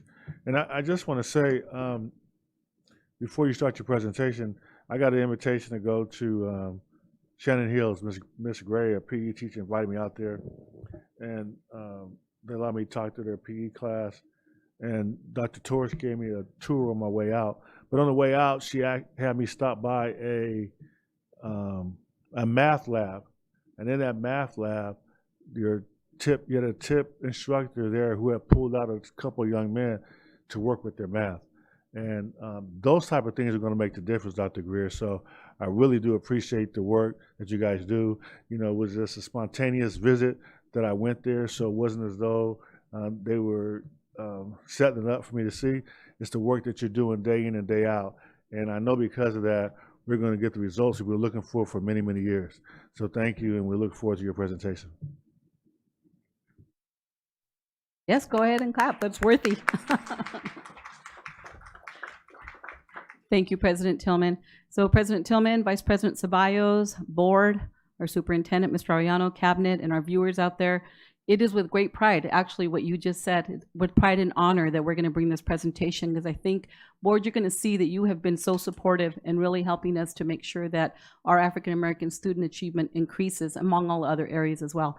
And through our superintendent's relentless pursuit of excellent outcomes for our African-American students, we have been able to have the funding and be much more targeted and purposeful in the supports that we're providing our students. I think you'll be very pleased to see the work that this fabulous team, and I know we have some of our other Ed Services directors here, in collaboration with all the different departments among the different divisions, what's been done. I think you'll be pleased in a short period of time. So I'm very excited to bring you some great news of things that are happening, and to start showing some of the metrics that are beginning to go up, because after all, that's the outcome that we want, is to move the needle. So without further ado, I will present Dr. Greer, and he'll be taking us through our targeted instructional improvement plan policy update for our African-American students. Thank you so much, Ms. Applegate. So I wanted to start just, of course, by thanking you all. I'm always very grateful when we get the opportunity to come and give an update to our school board, to our superintendent, and our cabinet on this very important work. And I want to thank you guys really for your courageous leadership, because I think it does take courage. It takes courageous leadership to really stand in the face of attacks on diversity, equity, and inclusion, and to stand against anti-Black sentiment that sometimes harms our kids, their families, and our community. And you guys have consistently stood against that and said, no, we're going to stand on the right side of history, and we're going to stand for what's right, and we're going to stand to support this community and these kids. And so I really applaud you guys for that. So I'm just really grateful. And beyond that, I'm also very grateful for these good folks back here behind me, my team, the ETSA department. Working with them, even though they get on my nerves sometimes, it really has been the honor of my life working with you guys. So I'm really, really grateful for all of you. I really am. So thank you so much. So of course, we wanted to point out and share here that our superintendent, and through the work that he's done with our community, with our educators across our district, the vision that he's laid out for us in the Shines document, the vision for 2030, the vision to really transform and uplift student achievement, and with an emphasis there, as you see, on equity, right? We're really, really grateful to have Mr. Arellano return back to us. I've said this many times. You are probably tired of hearing me say it by now, but I think that there is something to be said that knowing Mr. Arellano's story, knowing that his father was a custodian in the school district, and in one generation, his family went from cleaning the district to running it and to being the superintendent of it. I really think that there's something inspiring and hopeful in that, in terms of what it means for all of the kids who are going to sit in desks tomorrow, right? And so for all of our kids, all of our scholars who are here in our district, because all of them could be the next Mr. Arellano. So that really means a lot to us. And that he certainly has a mind for and a heart for equity. It certainly means the world to us and to our department. So I wanted to start with some important gains for our district. Currently, we serve about 3,600 African-American students. If we include students who are mixed with Hispanic, or who are also Hispanic or more than one race, then that number jumps up to about 6,000 kids. And when we look at the last few years, right now, 58% of our African-American high school students, they are A through G on track. This is a critical number, because when you look at the California dashboard for 2023, it reports that about 30% of African-American seniors graduated having met A through G. So what this tells you is that right now, if we hold these numbers and we continue the work that we're doing, very ably and capably led by Dr. Beckles back there, and Ms. Siobhan Anthony next to her, and our high school equity team, Mr. Ross and Ms. Larkin, as well as the work of our secondary ed department in Swiss and high school principals. If we continue to hold this, we're going to double in the next few years, the number of African American kids who are leaving us ready to go to college and show up and not be mired in remedial courses for years, that means something in terms of the time to degree completion, the amount of money that you have to spend for college. That means quite a bit. So we're on track right now to double our A through G rates, right? With 58% of our kids being A through G on track. So we just got to hold them, and we got to make sure no more D's and F's. So we're working on that. We have 70% of our kids in grade 9 who passed math with an A, B, or C last year. That's really, really important because the year that we came back from the pandemic, 21-22, at some of our high school sites, our 9th grade African American students, at some sites, 55 to 70% of them were getting D's and F's. So in a short order here, we have reversed that and turned that on its head. Now 70% have gotten A's, B's, and C's. That means something, again, when we talk about A through G and being college ready. We've seen some slow but steady growth in math and reading in ELA since COVID, and we have a plan for that. We really want to see some exponential growth, and we'll talk about that a little bit tonight. And we've also seen some improvement in school attendance, many thanks to Dr. Baikendova, Student Services, Dr. Rodriguez, and all the work that they're doing to make sure that kids are in school. So we wanted to start with some good news. And in terms of the TIP policy, we want to share some of the objectives. In our district, as you all know, we have board policy 6012.1. That's the targeted instructional improvement plan. So this policy lays out several objectives and key performance indicators for African American students. You can see them here on the screen. But in short, it essentially asks us as a district and as a department to improve outcomes for African American kids in English and math, in terms of A through G completion, access to advanced courses, family engagement, and district professional development. And so I'll talk about those pieces more throughout the night. We also have some other key department priorities. As you all know, we have oversight over the Sankofa Magnet program at Hunt and Del Vallejo Middle School. Last year, we added a critical piece around Pacific Islander student success and Pacific Islander and Filipino family engagement. And so we're doing some things in our district that have not been done before for the different communities that we serve. Community engagement, and then racial slurs as well, given, unfortunately, just the need to have a protocol and what seems to be an uptick in the use of racial slurs and pejoratives kind of levied at Black children. So we are one of the few districts now locally and perhaps in Southern California that actually has a protocol and some training in terms of what to do, how to respond to the use of racial slurs. And I know that we're one of the few because I get a ton of calls from folks around what to do and how to implement it.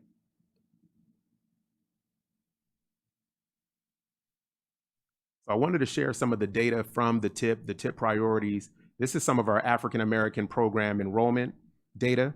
And so in preschool, last year we had about 255 kids at the end of the year who touched preschool at some point. And I was talking to Dr. Kelly, Latasha Kelly, about this. And essentially, when you look at all the students who were in preschool throughout 23-24, it was about 255 kids.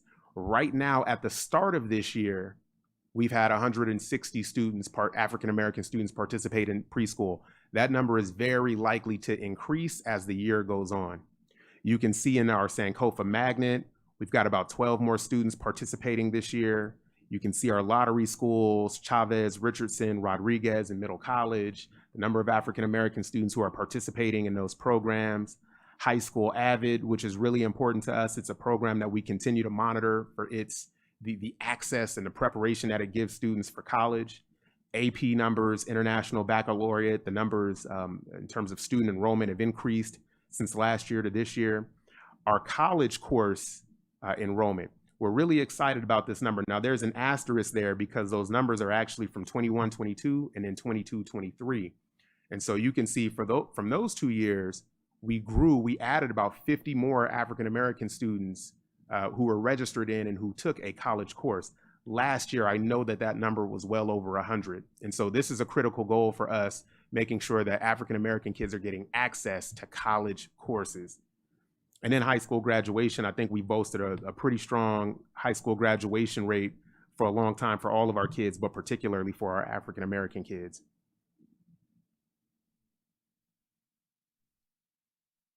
So many thanks to Dr. Bikendova. She kind of helped straighten me out on this piece here. We want to make sure that we are showing accurate data in terms of chronic absenteeism, suspension, and expulsion. So you see our absenteeism rate. I think that this is a really big deal because, again, coming back from COVID, and Dr. Bikendova can kind of straighten me out here, but I believe that year that we came back, it was either 52 or 56% of all African-American students who were chronically absent that year, meaning that they had missed 18 days or more of school. And so when we looked at our achievement outcomes that year, I mean, there's a direct relationship between not being in the seat, not being in class, and then not performing at the highest levels. What we have seen since then in the last few years is really a steady and double-digit decline in the number of students who are chronically absent. So that's certainly something to celebrate, and we want to get those numbers down even further. And then we also see our suspension rates and our expulsion rates, and I know that we are working to get those numbers down as well. So I want to talk a little bit about our work, the ETSA department, what we do and how we do it.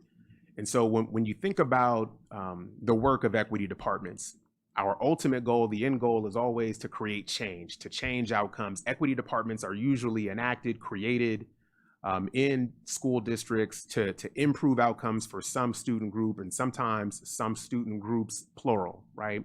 Whether it's math or reading or A through G or discipline rates or along those lines.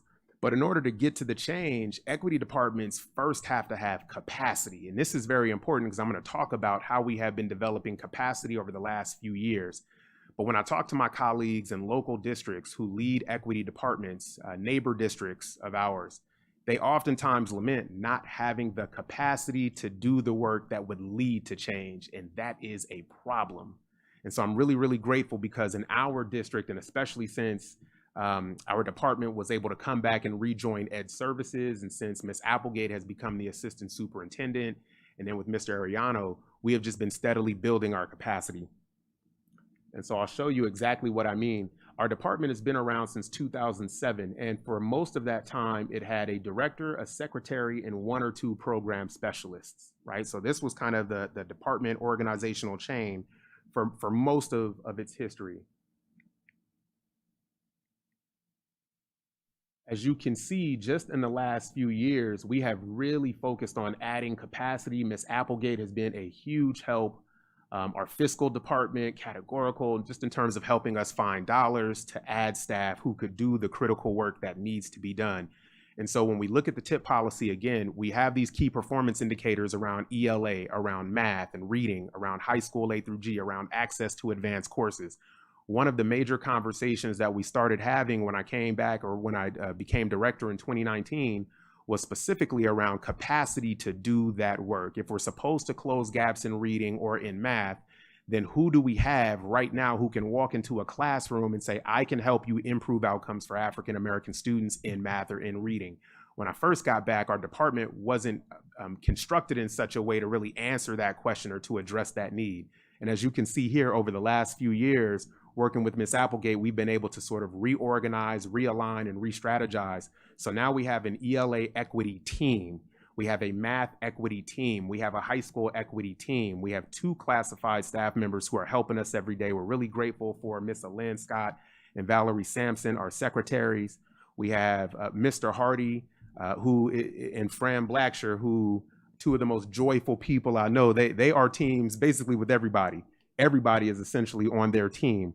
But this work that we have now and the folks that we've been able to bring into the fold to lead the work, to really take the work on and invest their whole selves into it, is just been tremendous. And when I talk to my colleagues, again, who lead equity departments, they are quite envious of what we are building here in San Bernardino. I'll tell you that. And I really got to give a shout out to my sister, my good friend, Tamika Casey. Very thankful to HR, Ms. Applegate Cabinet for bringing her over this year as a principal on assignment. She joined us earlier this calendar year, 2024, and it's really been a huge difference, a breath of fresh air having a second manager. And I'll talk more about that in a little bit. And so I want to talk about building capacity in systems. And there's a phrase, when folks describe kind of doing something hard or building something, sometimes folks will say, well, we built that brick by brick. And when I think about the work that we're doing in the equity department, it is absolutely work that we have been building brick by brick. And so I want to use, just as an example or as an illustration here, middle school math, right? So one of our KPIs, key performance indicators, has to do with math. And so during the pandemic, 2020, we were able to hire a fantastic middle school math teacher, Mrs. Chitty Kalu. And so she became our district's first ever math equity program specialist. And she and I began to have serious conversations around what it would look like, what would be required, the state of math instruction in math classrooms. She had experience as a demo teacher and as a coach, so it's like perfect person, right? So Ms. Kalu joined us in 2020. During that year, 2021, that was our distance learning year. And so kind of thinking, you know, we'll kind of go slow to go fast. And given just the fact that our education was in flux at that time, right? None of us knew exactly how long we're going to be on distance learning or how long we'll be doing computer-based education, virtual education. And so Ms. Kalu started to work with elementary and math teachers just at 2 sites, at Hunt and at Golden Valley Middle School. And largely, she was kind of having online check-ins with folks. Then in the following year, when we came back until the 22-23 school year, we shifted Ms. Kalu's focus to middle school math teachers. Now, this kind of really expanded the field for her, because what this meant was that she would be responsible for trying to help improve outcomes for about 1,000 kids who were listed in areas as African American or Black and Hispanic or Black and more than one race, right? And so it was about 1,000 kids, and it was literally hundreds of teachers. So it was a pretty big task.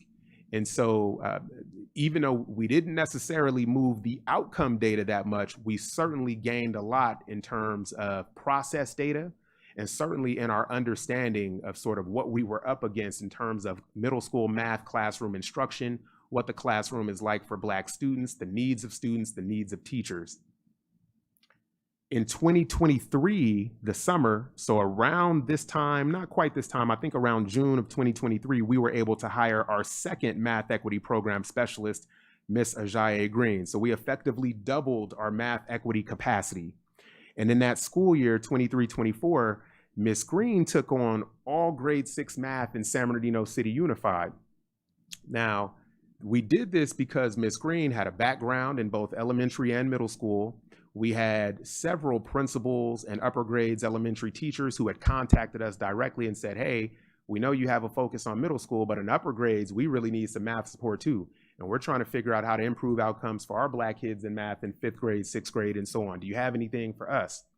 Right? And so because of that, and because Ms. Green had this wonderful experience in this area, we said, okay, take all 6th grade.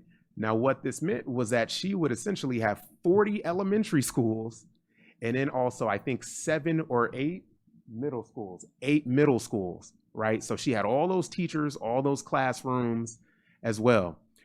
Build some really great relationships, definitely helped some teachers, but it was a huge undertaking.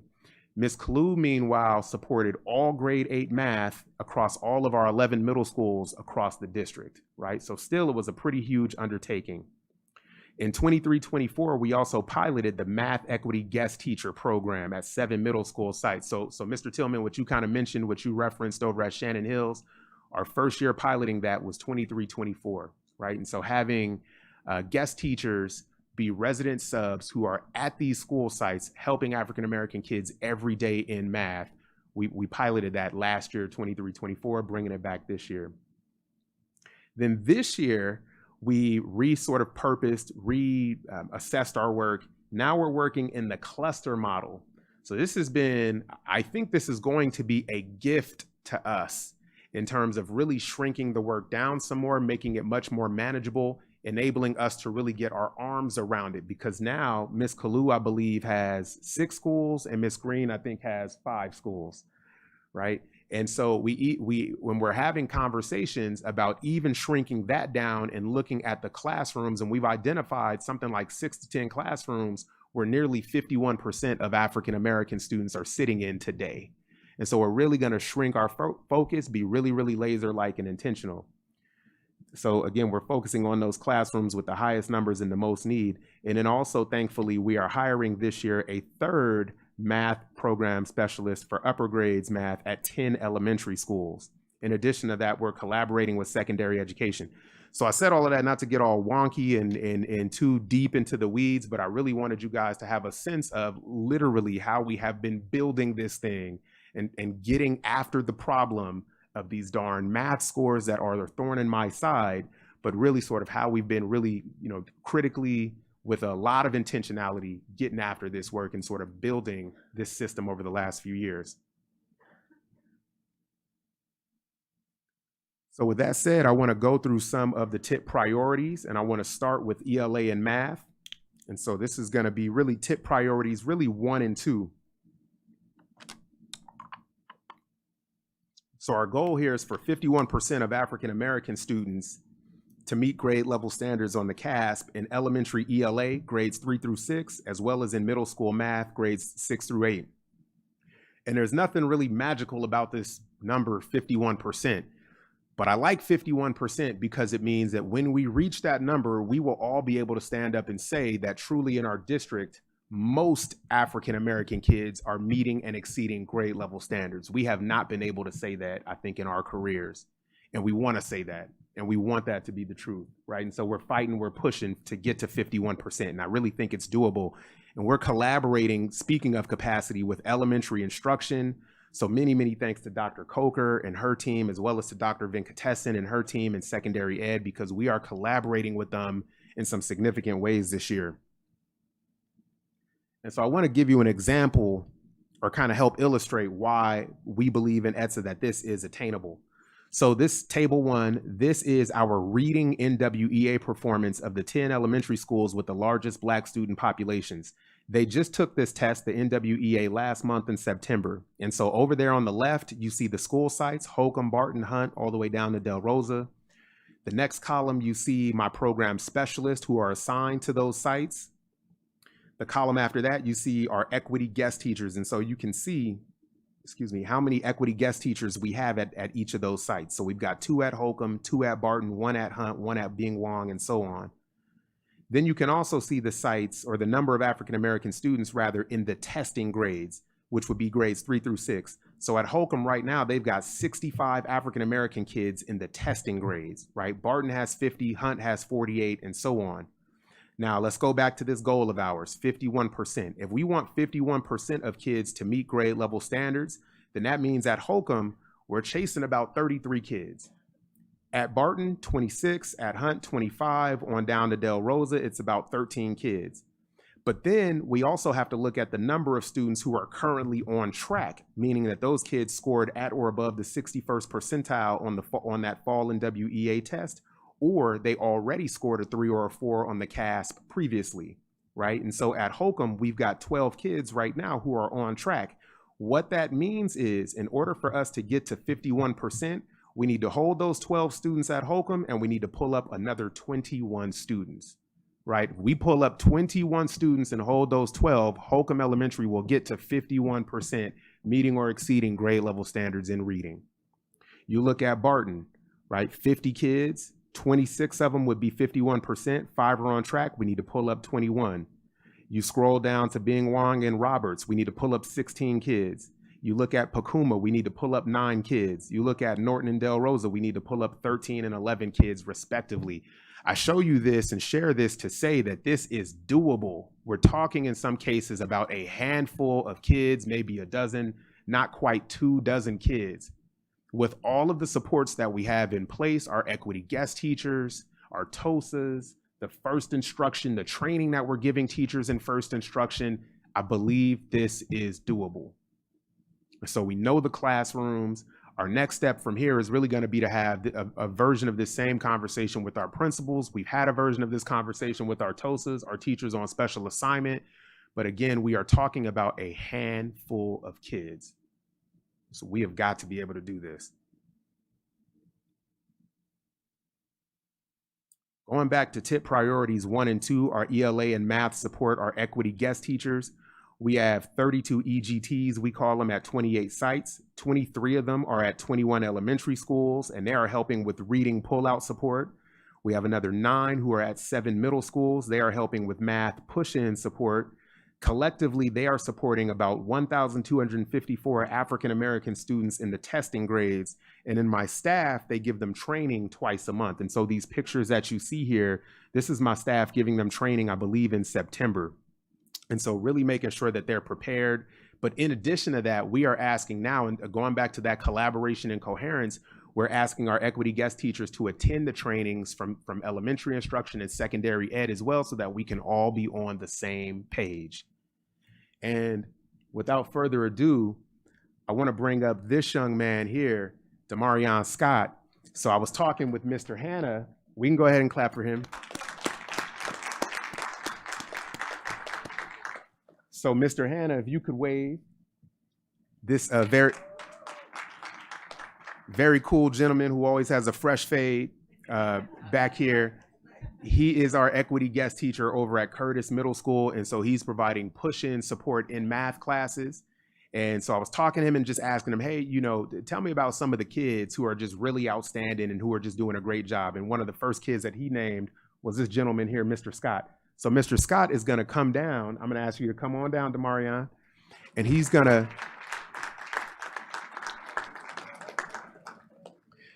talk a little bit about how Mr. Hanna has helped him.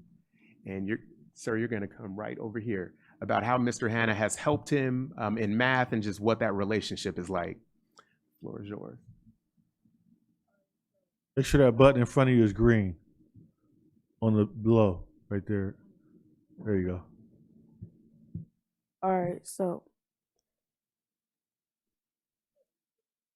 Mr. Hanna helped me a lot in math because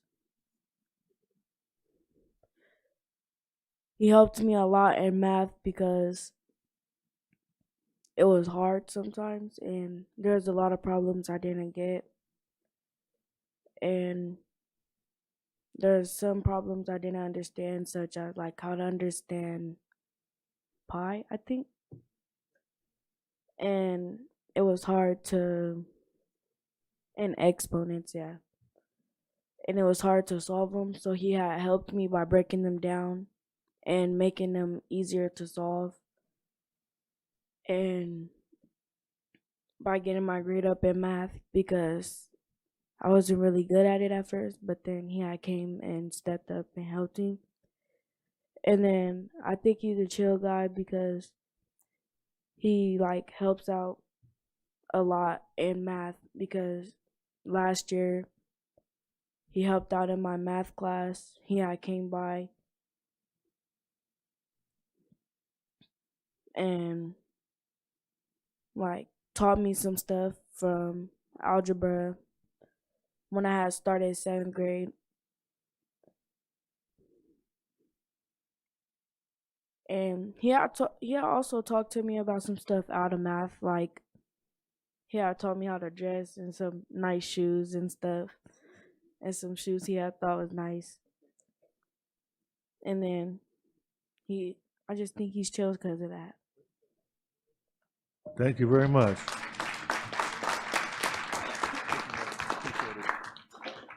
So let me ask you a question, Mr. Scott. So how were you first approached? How did somebody say, hey, we want to help you in math? Did the teacher tell you? Did the principal tell you? Who contacted you? Like how Mr. Hanna helped me? Well, how did you first meet him? Who introduced you to him? Oh, yeah, I came in my math class, and he was just walking around helping students, and I heard other students calling his name, so I just called it and helped and asked him to help. And then after that, I just started to like him because he had came in my class more often and he was easy to talk to. Beautiful. Thank you very much.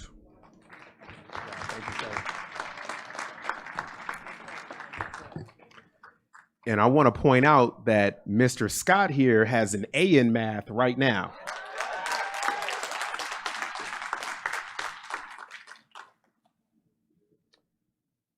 So we'll talk next about our high school equity work, but I wanted to pause here and just, because I know it's maybe becoming a little bit of a long presentation, so I wanted to pause and see if there were any questions. Mrs. Alexander? So thank you, Mr. Scott, for coming up here. Great presentation. Thank you for your review. And Dr. Greer, thank you, and to your staff. I do have a couple questions. So our last meeting, we received a presentation on AP and IB courses. And one of the areas is to really focus on African American students, making sure our scholars are prepared. What are you doing in terms of really focusing on Arroyo and Cajon? Because those are two high schools that were highlighted. And when I looked at the numbers for AP and IB courses, I see that the numbers are growing incrementally, but I would like to hear a little bit more about what we're doing there. Thank you for the question. So we have full-time high school equity counselors at Pacific, San Bernardino High, and San Gorgonio, right at San G. So at those three sites. And so we are making sure at those three sites, while they are not Cajon and Arroyo, we are really making sure that at those three sites, our kids are getting access to advanced courses. We're going through and doing a transcript analysis. We are recommending and helping students sign up for college classes at San Bernardino Valley. And so ultimately, our goal is, and we'll kind of talk about this in a little bit, but our goal is in terms of next steps to get some full-time staff over at Cajon and probably at San Gorgonio. We've got them at San Bernardino High, Indian Springs and Pacific. We're looking to place two high school equity counselors at Cajon and at San Gorgonio so that we can continue that work. And those are our next two sites with the largest African-American student populations. Cajon by far has the most, and then San G, I believe, has the third largest population. So it doesn't answer your direct question, but as we get more staff, we'll certainly get some folks over there who will be able to help us with that charge. Okay, thank you. I do have another question though in reference to, I was just, when you went over the numbers in terms of enrollment, there is a slight decline. You did highlight about preschool. So what are the plans there to make sure we grow versus decline? Preschool? Mm-hmm. Because we want to make sure that we're properly bringing in students and matriculating them. I think we could certainly work with Help Assist in any way. And I know Dr. Kelly has got it, right? So she is certainly an expert, and I want to certainly lean on her and respect all that she's doing. We are certainly happy to partner and just work with her team and her staff around marketing for preschool. And making sure that African-American families are aware of the opportunities that exist and that we're helping to push to get African-American kids in those classes. And I also think just from talking with her, she said that larger number from last year, that was really sort of a combination of all the kids who had participated by year's end. I think as kids get older, right, throughout this year, we're going to see those numbers grow as well. So I would be surprised. While it's 160 now, I would be surprised if it didn't end up being 240, 250, 300 by the end of the year. Mr. Ariano. Yeah, thank you, President Tillman. That was the point I was going to make, is that last year's number is the totality of touches throughout the year. The number that you see this year is where we stand at the moment. So we do expect the number will expand. But I want Dr. Rodriguez to talk a little bit about the work that she and her department are doing with ESRI and GIS mapping to identify the students, African-American students in our community, so that we can go find them, talk to them about the program, and recruit. So, Sam, you want to talk a little bit about that? Sure, thank you. So we have a partnership with Loma Linda University, El Sol, that provides us with some of our resources around the community health education workers to choose. And one of the benefits that we have with that agreement and partnership is the use of GIS mapping. And so what we've done is we've looked at schools in our district to see where we have high populations of 0 to 5 African American students based on the census data. And so we have looked and identified particular schools. So for example, Jones Dominguez is another school that we've looked at, so that we can target marketing to those particular schools, because we know based on data that we're receiving that there is a large number of kids that need to have not more support, but the parents need to know about those offerings. What we have found out through some of our conversations with some of our parents is that many of our African American parents are a little apprehensive of sending their little ones to school because they don't talk yet. And so that was one of the trends that we saw. And so we're trying to help them to understand that our schools are licensed. They are trained teachers. They are credentialed teachers. It's not a mom and pop daycare situation. And so the standards of our preschools are much higher than some of the others that are being run in the community. And so that work is being done with our preschool program in conjunction with our family engagement office, as well as Making Hope Happen Foundation that we partner with for kids. If I can just add to that. So with the data that we will glean from the GIS mapping, we're going to be going to the homes to make contacts with the families instead of just general marketing. So we're very excited about that opportunity in recruiting students. And Mr. Ayano, one final addendum to that. I know that Mr. Greer is meeting with our community faith-based organizations as well. He's doing a monthly community meeting where we'll be doing a lot of outreach as well. So that's another thing that he's been working on. Sorry, to just elaborate on Mauricio's comment.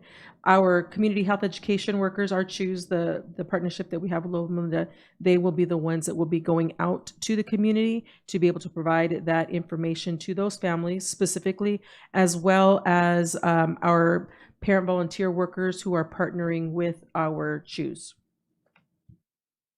Thank you. I just have one more question, President Tillman. So looking at just where it says it's attainable, your program specialists are amazing and very impactful. It appears as if there's a lot of schools that they're working on or working with. And when I look at just where we are in terms of the baseline to where we need to achieve, get to that 51%, it seems like the ones that are on track, how do we keep them on track and still work with the students that we're trying to get to 51% based on the number of program specialists that you have and the equity guest teachers? What is the plan? Yeah, that's a great question. And so we've talked about within our ELA and math teams, we've broken down strategically exactly how many kids we have who are currently on track, how many need intensive support, and then how many just need acceleration, right? And so we are really going to make inroads and really push forcefully with our students and in the classrooms where they need intensive support, as well as the students who need acceleration, while we make sure we check in with, support, encourage, partner with our teachers of students who are already on track, because we don't want to drop any of those kids. So making sure that we are talking with our principals, with our teachers, that our equity guest teachers are still providing support to them as well as needed. We know we've got some kids who are going to be fine. And then we know we've got other kids who are on track, but that could drop if the conditions aren't right? So we want to make sure. So we'll be paying close attention to the data throughout the year, with our goal being on getting to 51%. But we've got a great team, though, in terms of our program specialists, our equity guest teachers, the TOSAs at the site. This is the most support that I have ever seen in terms of not just our department, but our district around this issue. So I think we're well suited to get there. And if I could just quickly add to the supports that we're giving through the equity guest teachers, that's above and beyond what the expectation already is for our African-American students, because it's all of our responsibility to make sure that our African-American students are doing well. So they are also being pulled into learning centers. They're also getting extra tutoring. They're also having tier 2 and tier 3 interventions. So that and the initial instruction is what we're hoping will keep them. And then the support given by ETSA and the equity guest teachers is above and beyond. So we're really hoping to couch all of that together so we don't lose any of the students. Also, just to answer Mrs. Alexander's question, we're doing testing and assessments throughout the year. So you know where those students are, and you know if they're staying at the level that you want them to be at, right? Yes, especially I know in math, I know that we're promoting and using what we would call the interim assessment blocks, but they're going to be giving those tests every unit, so 6 times a year. We're working on doing something similar. Dr. Coker and I have had conversations around using the unit performance tasks, which would require students to read several rigorous passages and then complete a writing prompt. So it's really comprehensive. So we're trying to make sure that we are collecting and looking at data and then figuring out which kids need support where and intervening right at that point. Thank you, Dr. Greer. Ms. Chasky.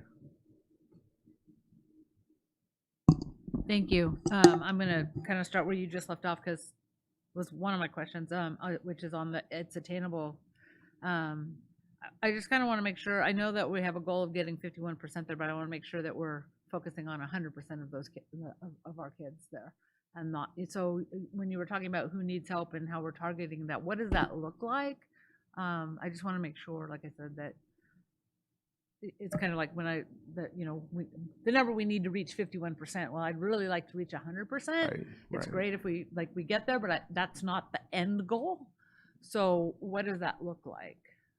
I'm glad you said that because every time I talk about it, there is a part of me that is tough, right? It's a very reductive thing to be reducing kids, children, their lives, their futures down to this number, right?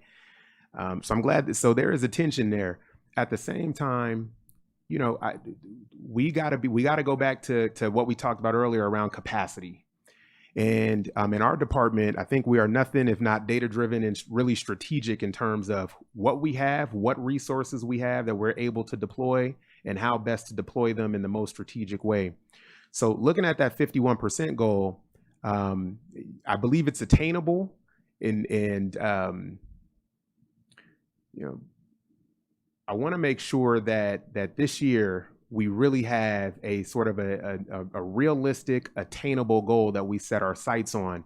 That doesn't necessarily mean, though, that we would be leaving kids out of support or that we're not having conversations with teachers, that we're not providing coaching, that we're not providing PD, professional development, that we're not doing all the things that we know would equip teachers to pull up all of their kids.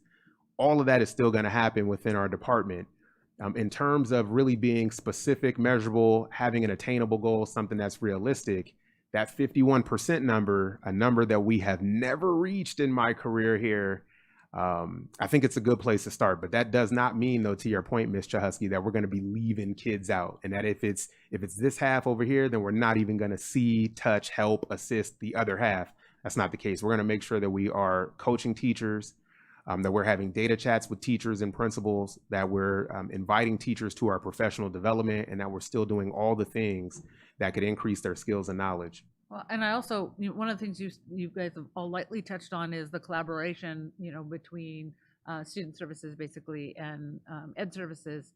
And I am a firm believer of Maslow before Bloom, right? And I heard our young man, Mr. Scott, he talked about the fact that some of the things actually they really talked about was the relationship building. What got him actually accessing math was the relationship that he built. So I want, I heard you talk a lot about, PD and teachers, but as you're assessing the students, it's like, what do they need to be able to access the curriculum, right? And some of them, it may not be the curriculum that's blocking them actually from the curriculum. So I just kind of want to have you keep that in mind as you're moving forward. And I know it's just one more thing, but really that's a place where there's other supports that could help us meet that goal, right? So if one of our guest teachers, equity guest teachers, or someone identifies, hey, some of these kids' academic struggles is more about everything else that's going on. He can't concentrate or she can't concentrate on learning.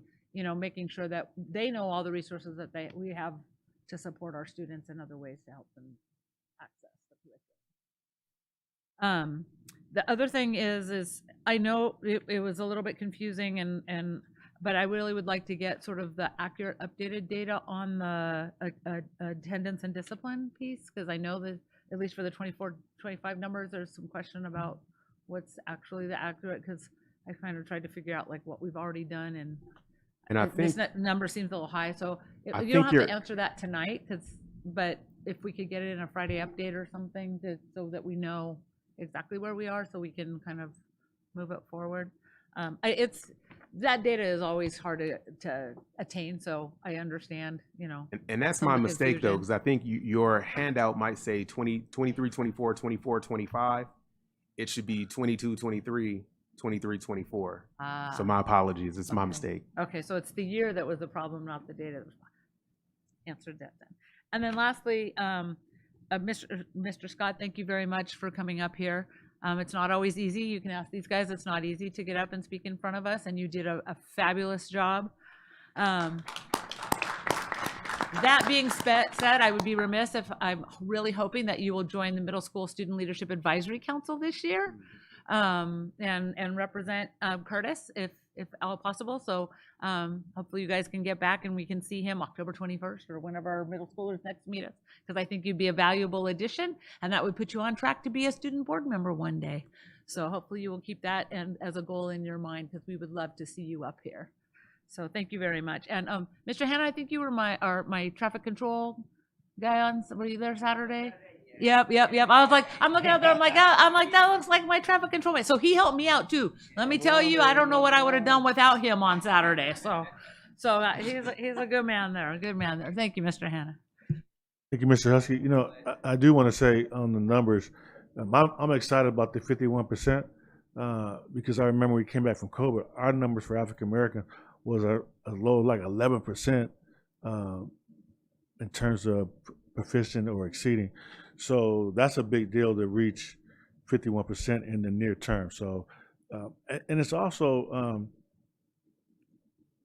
why I get so concerned when we talk about, closing schools. Because the one thing I learned from COVID was, and I was all about making sure we were safe, the whole 9 yards. But we found out that when students stay home, they don't learn. Right. And we didn't do a good job at distance learning. So every time I know we shut down schools, and that means our students aren't learning. And we're in competition, as far as I'm concerned, with surrounding districts. And we have to make sure our students are in school in order to make sure they get that instruction. So I commend you for the 51%. I know the one thing that sticks in my mind is Mr. Ariano saying 50-50, 95. So we hold you to that, 50-50, 95. And I'm excited about the number. So next is Miss Medina. Wow, really, thank you so much for the presentation. I know there's a history on this as well, Mr. Tillman. You were one of the first ones that pushed this through the school district. And I know there was West Action Group with Walter Hawkins. I know I spoke a lot with him during that time. And being even with the DAAC, how parents were starting to organize and they're just having a voice. And I remember having, back then during the district, there was several of the concerns was, well, it's not mandated because we were asking for more funding and it's not mandated. And then the opportunity came to actually add a line item for African-American students. And there was a lot of pushback, a lot of criticism, because then it's like, well, it's not equal, but it's not. Equal is very different from equitable, and we needed to provide resources for those students that needed it.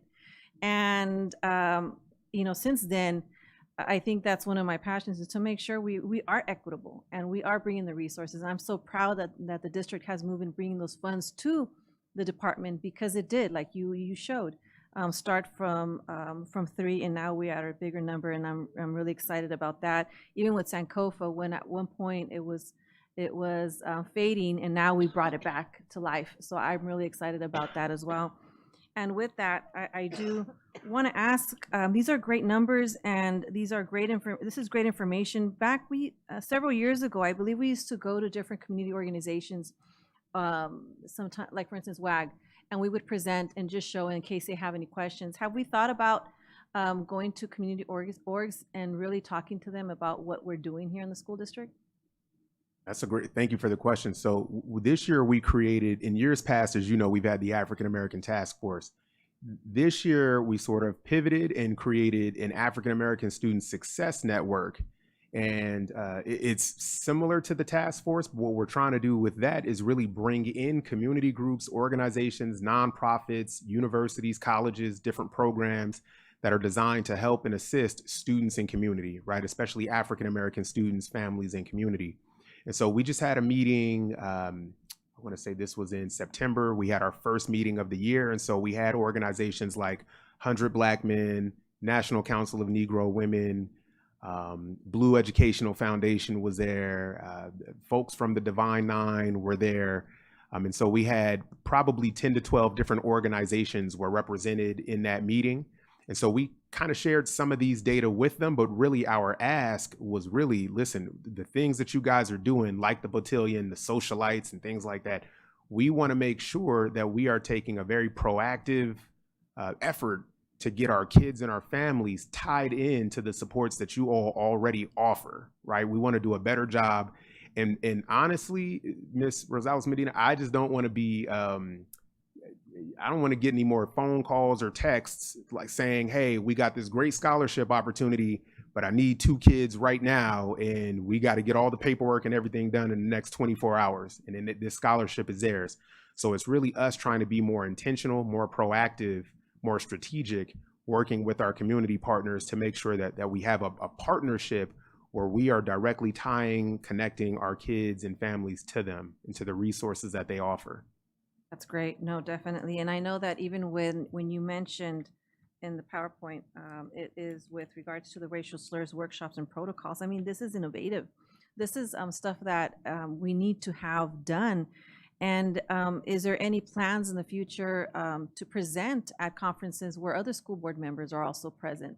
I know we have the California School Boards Association, but I know there's other maybe administrators type of conferences where they get to see what we're doing. And it also highlights the work we're doing here in San Bernardino and kind of showcase the many great things we're doing. And this is one of them. Absolutely. My team and I, we have shameless plug here. We have presented at CASA and at different conferences before, and we actually just got an article published in the AXA magazine, the AXA, right? We just got an article published in that around equity and instructional leadership. So absolutely, we're going to look for more of those opportunities, but our focus is always, of course, making sure that we're doing the job here first and that we're getting the work done here. And then we'll go out and have those conversations, beyond our district. Right, of I course. want to point out too, we do still have, I would really love to talk to you guys about our high school work too, and I don't want y'all to get too tired on me here tonight. Okay. So we do still have that other part of the presentation. Let's keep it moving. You done, Ms. Medina? I was just going to ask with regards to the lottery schools, I guess it goes back to the question that was asked earlier. How are we promoting these programs for African-American students? That way we see more of an increase of students applying, because maybe I'm thinking that's why there's a decline for the lottery schools. I'm assuming that it might be because they're not applying for it. Assume. Let's find out why the numbers are going down. You guys can get back to us without those numbers, because that is important. Absolutely. Right. Thank you. Ms. Ceballos. Thank you so much. Thank you so much for the presentation so far. Very, very informative and a lot of great information.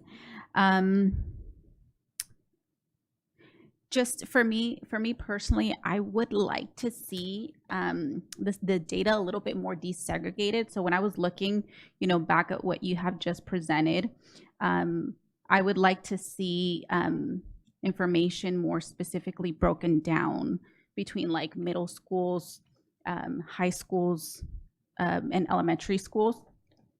There is great information, but I feel like it's kind of like an overview, and I would like to see it a little bit more broken down. So for example, a good example of that on that gains for African American students in SBCUSD slide, you have some percentages there, and I'm not sure if those percentages are based on your 3,000 number or your 6,000 number. Also,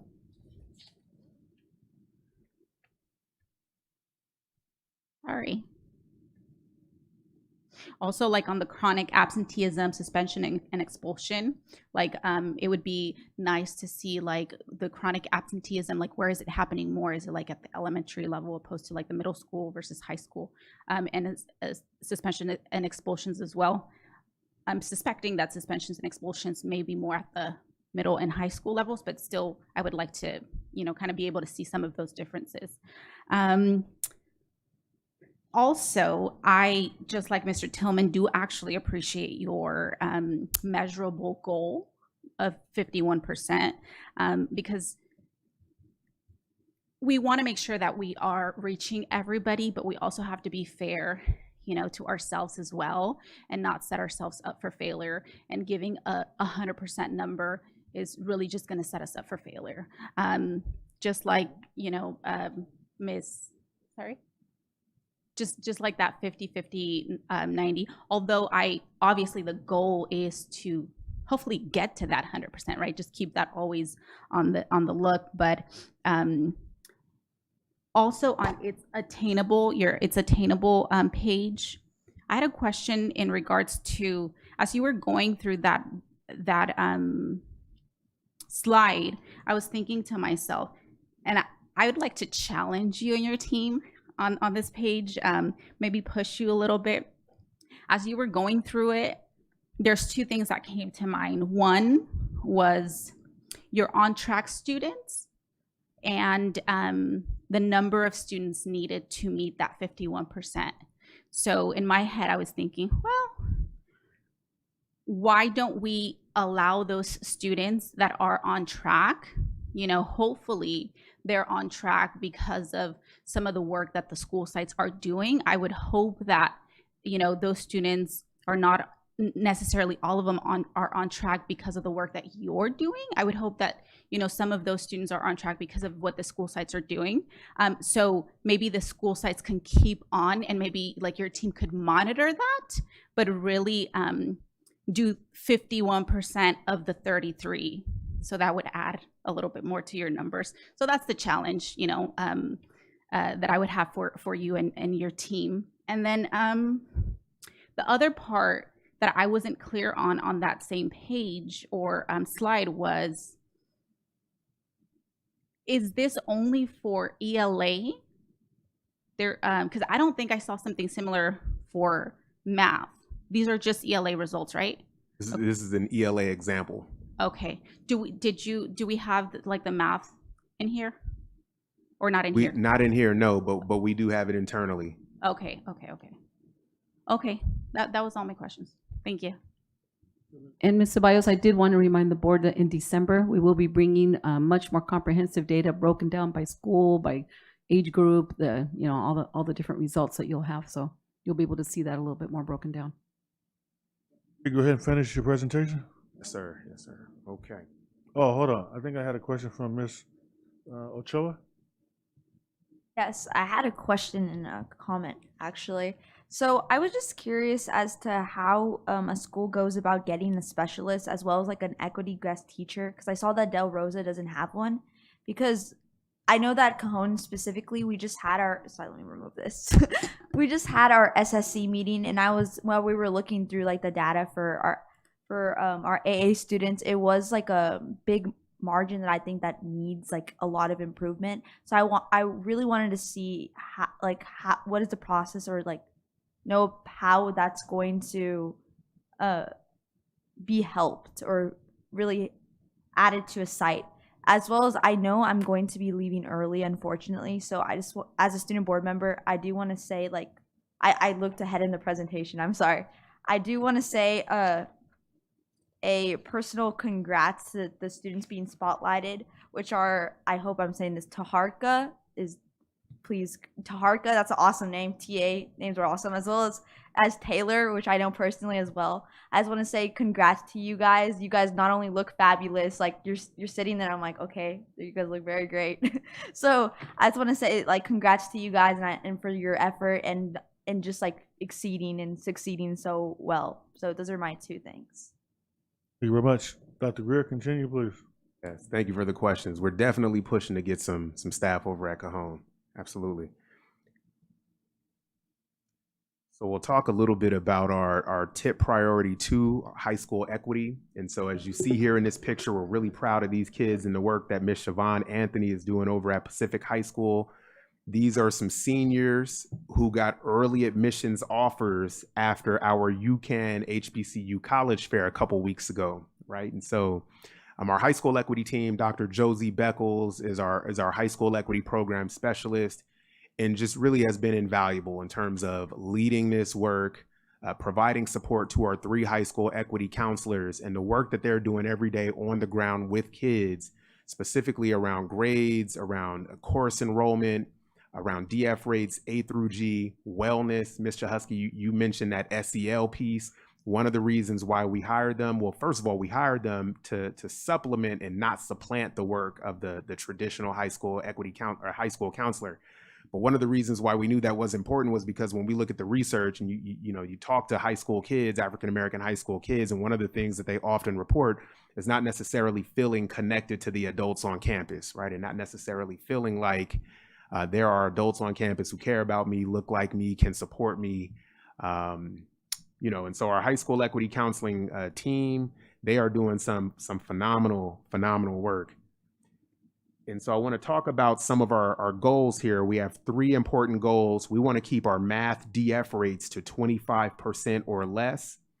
We want to increase our A through G rates to 75% or more for African American students. And in terms of advanced courses, we want 60% to take and pass at least one course. And helping us with this, especially on the DF rates piece, is Valdez Tutoring. They've been a strategic partner of ours the last couple of years. You can see one of the tutors here. She's helping a young man over at San Bernardino High School. And so they've really been an invaluable partner as well in terms of making sure that our kids are getting the support that they need right in the math classes. Our high school equity counselors, what they do is they pull students' grades every 2 weeks from the grade book on Aries. And if Will is getting a D or an F, then they push the tutor from Valdez Tutoring directly into Will's math class so that I'm getting the support that I need, right? And so that's how our system works. And it's very data driven, but it's very intentional.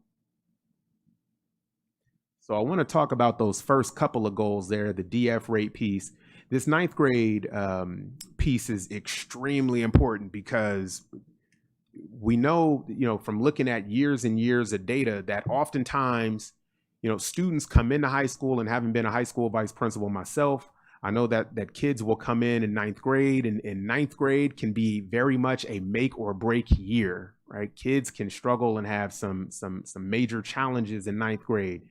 For many, 10th grade starts to get a little bit better. 11th grade starts to get a little bit better. And then something goes off, some light goes off for a lot of us, me included when I was a kid, between 11th and 12th grade. And we realize, I need to get my stuff together. Not all kids, but some of us. And I was one of those kids in that some of us. And so this math piece, we know that for a lot of our kids, 9th grade is the year where the DF rates tend to be highest historically. And if we can really address and affect 9th grade, then we can really give kids a greater likelihood of being and staying on the A through G track. So what we're looking at here is our 9th grade African American math DF rates for last year. The blue bars are the first semester, the orange are semester 2. Over here on the left, you see our 3 equity pilot sites. So those are the sites where we have a full-time equity counselor and where we also had Valdez Tutoring. Our counselors organized and coordinated the work of the tutors from Valdez. And what you see is that we have extremely low, or I'll say very low, math DF rates for African American kids at these sites. 16% at Indian Springs, 26% at Pacific High, 25% and then 27% at San Bernardino High. Now, those next 3 schools, 2 of them, again, we want to make sure that we get some equity counselors there because they have larger Black student populations. But you can kind of see the contrast. And then if you look over at the far right, you'll see the very last set of bars are all students, all 9th grade students in SBCUSD. And what you see here is that we have effectively, you could say that we are closing the gap, or we have effectively closed the gap between our African American 9th graders at these 3 sites and then the rest of the district. And I would even, venture to say that thanks to the work of our high school principals, our math department chairs, math teachers, TOSAs at the high schools, and certainly the work of my high school equity team, one of the reasons why the DF rates for African American kids in the district are so low is because of that work that my team is doing, right? In addition to the work that we know is happening at the sites.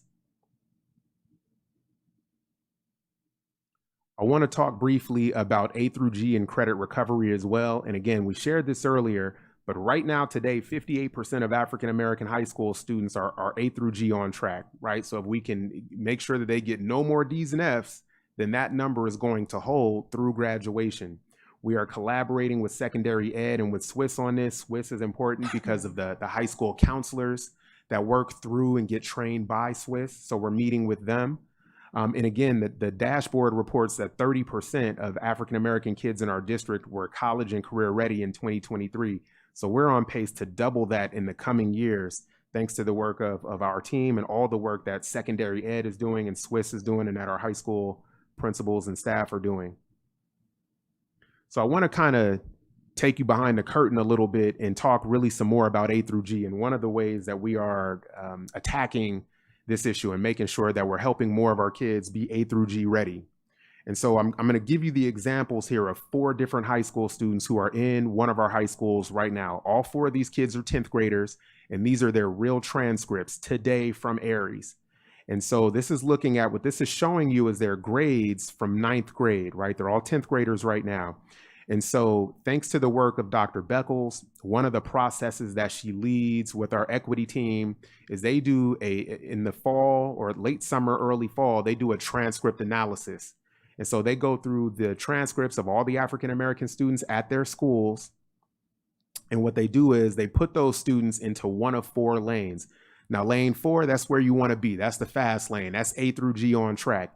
And as you see this first student here, you can see that this kid got mostly A's and B's, looking great, right? If things persist and this continues, this kid is going to graduate A through G. Lane 3, these are our students who are nearly on track. And so our scholar here, when you look at the grades, you can see that in the first semester, they got a D in Spanish, and then they got an F in PE. And in the second semester, they flipped it. They got an F in Spanish and a D in PE, right? And so we want to, knowing this now, we want to make sure that this student, and you see the 3 main strategies that we're using there, Edmentum, which is our credit recovery program, summer school, and then SBVC dual enrollment. Because if a student takes a course in dual enrollment, in some cases, they can complete the requirement altogether. So this student over here on the right in lane 3, if this student takes Spanish at SBVC, one semester, they can complete the entire foreign language requirement for A through G, right? It'll satisfy the entire requirement. We also want to make sure, though, that we get this kid in the summer school next year for PE so that they can make that up. And we might even also have them, the SBVC course will take care of their Spanish. Dr. Greer, before you go into lane 1 and 2, can I ask that we move up the student spotlight only because it's getting late and maybe the kids can go home, and then we'll go back to lane 1 and 2? We could definitely do that. Okay. We could definitely do that. So here, let me go ahead and jump ahead. It is getting late, and I did not tell them that they would be here this late. I was on the phone with them like, 8 o'clock, 8:30, let's wrap this thing up. You'll be good to go. So we have to thank, we have 2 high school scholars with us, and I really truly do mean scholars. I mean, these are students who are ready to take over the world. And so I'm really pleased to introduce Mr. Taharka Islam and Ms. Taylor Griffin. Mr. Islam's equity counselor is Carolyn Larkin over at Indian Springs. He plays basketball. He's on the team with my son there, and really good young man. And then Ms. Griffin, her equity counselor is Miss Anthony, who is with us here tonight. And can I just say, they both also cleaned up at the UCAN College Fair a couple weeks ago. So if you 2 can come on down.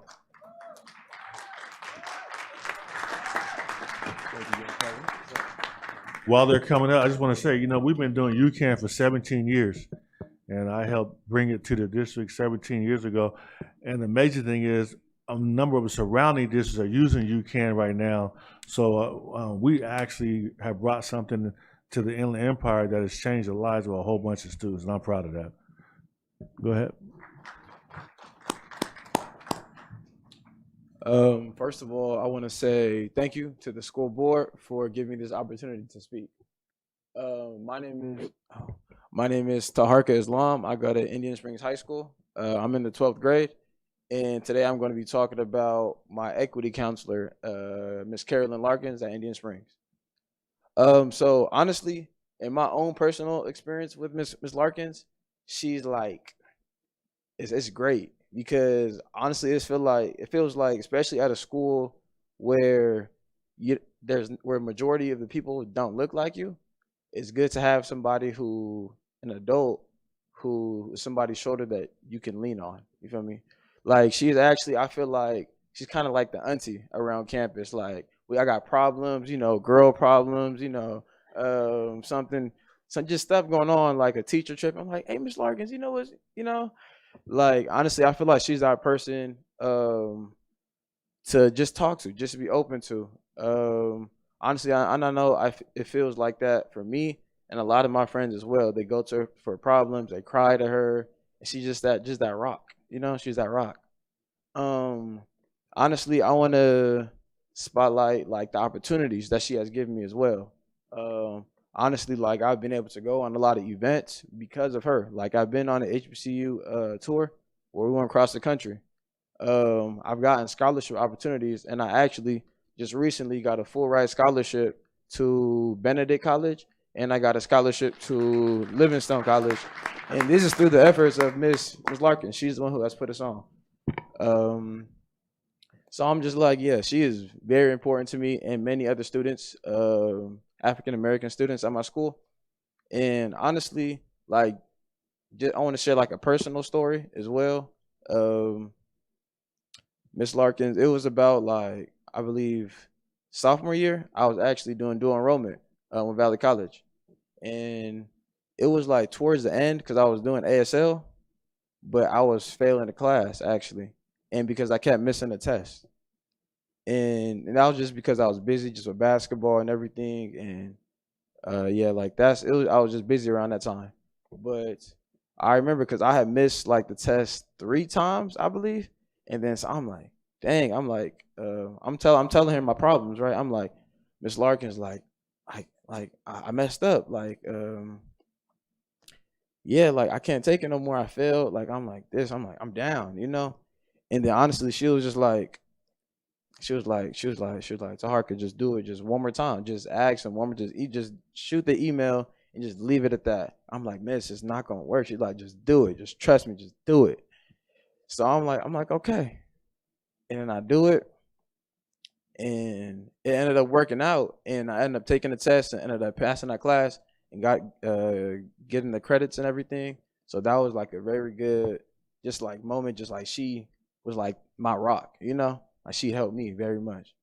And so that's why I feel like my equity counselor, Miss Carolyn Larkins again, is just a very important piece of the community at Indian Springs. And she's part of like my village. She's part of like my village, I would say. Yeah. And I would like to introduce my friend from Pacific. She's going to be talking about her experience as well. What position do you play?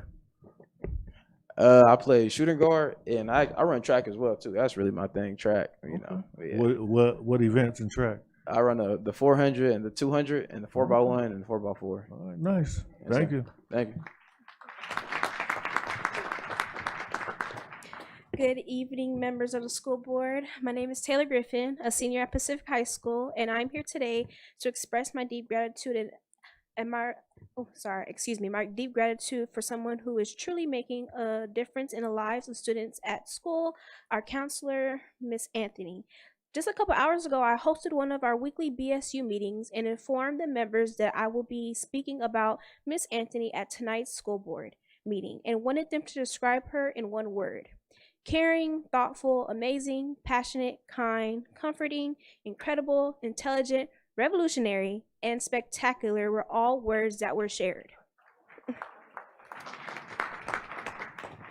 I stand before you not just as a student, but as the president of Black Student Union, representing the voices of many who have been positively impacted by her incredible dedication, especially African American students.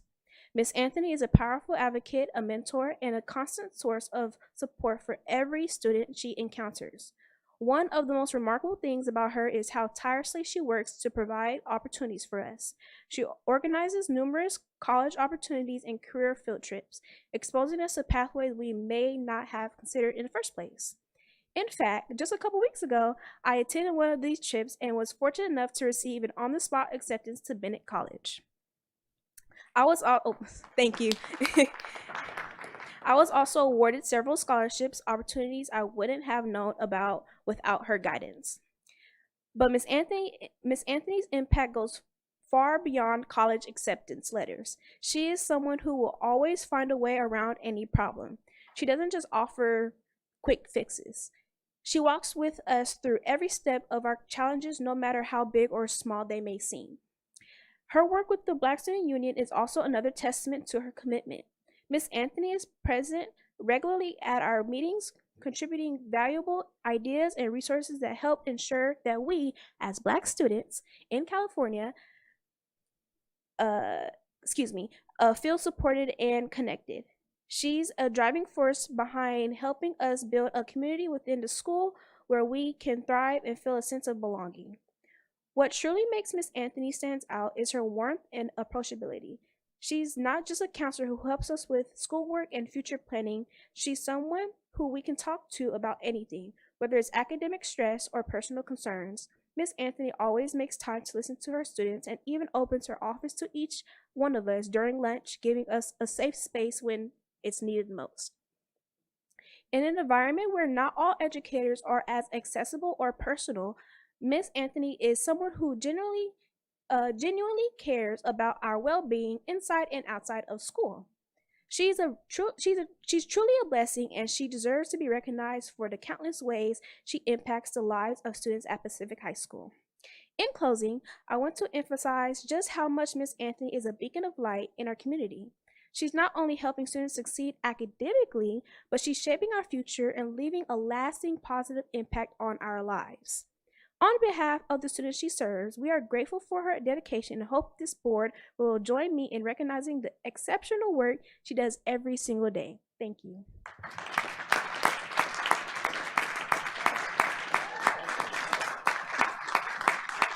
Thank you very much. And can we have Miss Siobhan Anthony please stand? Is she here? Stand, please.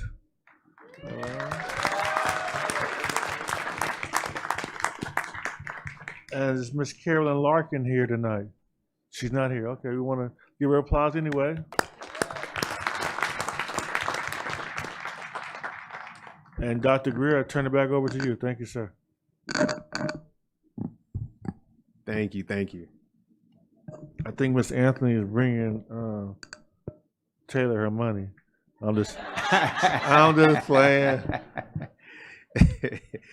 Man, no, excellent job. You guys did an excellent job. Thank you, guys. So we were talking about the transcript piece in A through G.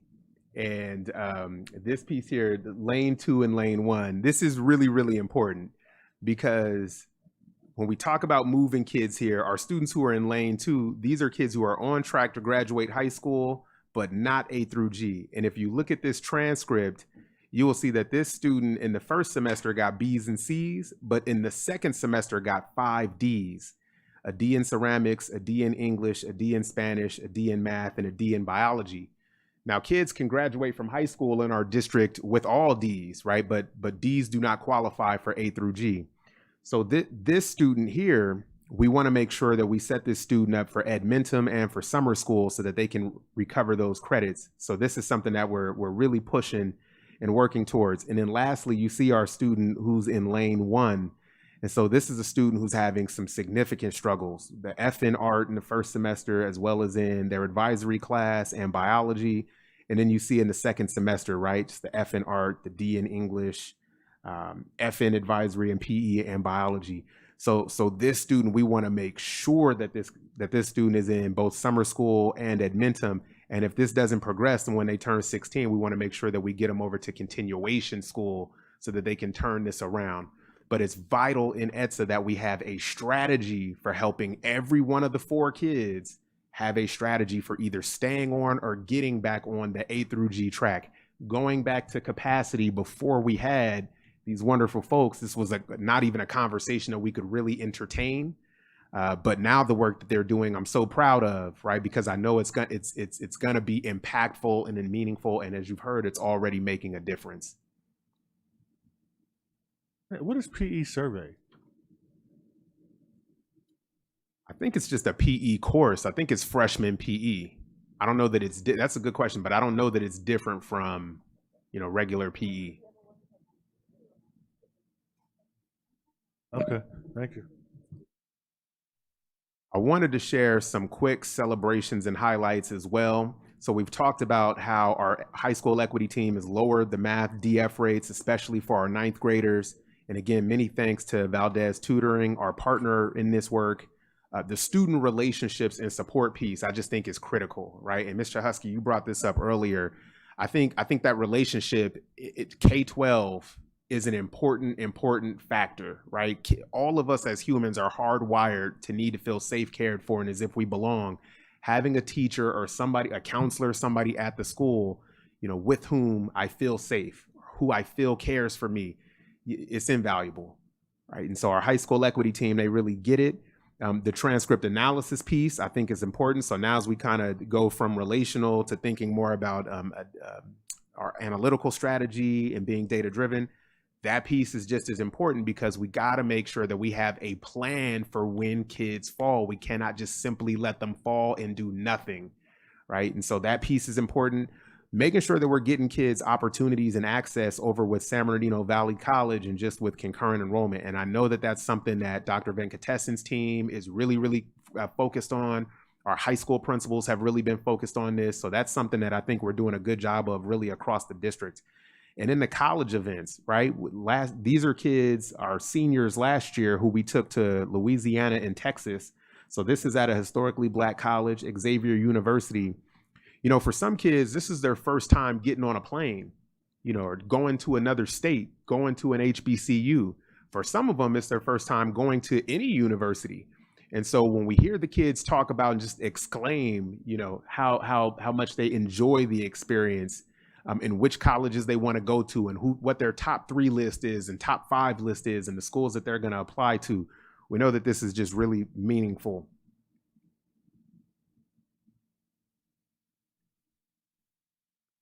I want to transition now to our tip priority 3, family engagement. And again, I really have to give a lot of props, thanks, shout out to Fran and Lawrence. Man, I don't know what's going on in that picture. I just want to... y'all see it. Superintendent cutting the rug, getting it, as we may say. And so that was actually at the ETSA Honor Roll last year. So that's 2023. And you got a hip thing going on, boss. I got to watch more of Lawrence's videos, Maybe so. But again, I'm just really grateful to them because, when you talk about family engagement and the importance of it, we always have this ongoing conversation around just the importance of families in terms of partnering with schools, partnering with teachers to help improve outcomes for kids, right? And we talk about parents as being an indispensable part of that equation, right? We get parents on board, all this becomes significantly easier, right? And it's one of the reasons why I'm thankful Ms. Compton had to leave, but our DAC parents and our PIA parents, because they're so consistent and just the support from Ms. Robertson, from Ms. Cooper, and just all of our parents, right? But the flip side of that though, and I think Lawrence and Fran really get this probably better than just about anybody that I know, they get and it goes back to relationship, and even beyond that, it goes back to joy, right? And so they think critically all the time about ways to create moments and spaces of joy for parents so that they'll want to come to the table and want to partner with us in this work. And so I'm really grateful to them because they just think in a way and see things in a way and do things in a way that have just brought parents to the table in numbers and ways that we have not seen previously, right? And so I'm really grateful for them. Look, I ain't much of a dancer, but Fran and Lawrence, that's their thing, and they get parents to the table, and so again, just really grateful for them. I want to make sure that you all, that we invite you to our District African American Advisory Council. This is probably one of the strategies, one of the councils that we've had. I think we're probably one of the first districts, if not in Southern California, certainly in the Inland Empire, to have a District African American Advisory Council. Pastor Sam Casey was the first sort of organizer of it here in our district. I want to say back in 2008. 2007, 2008. Mr. Tillman, you probably remember when we first started having DAC. And so we've had a long-standing DAC ever since. Ms. Robertson, Ms. Cooper, they have been our president and our vice president for the last several years. But last year, and again, thanks to Lawrence's work, we've gotten a number of new parents to the table, right? And so we're really grateful for them as well. And so we have Miss Wonder Pointer, Miss Compton, Mr. Devin Hurd, Gary Hurd. Devin and Gary were both Lawrence's former high school students. Miss Lola Cromwell, Miss Kanisha Richardson, and Miss Mickey Alexander are our DAC parent leaders this year. And so we're really grateful for them.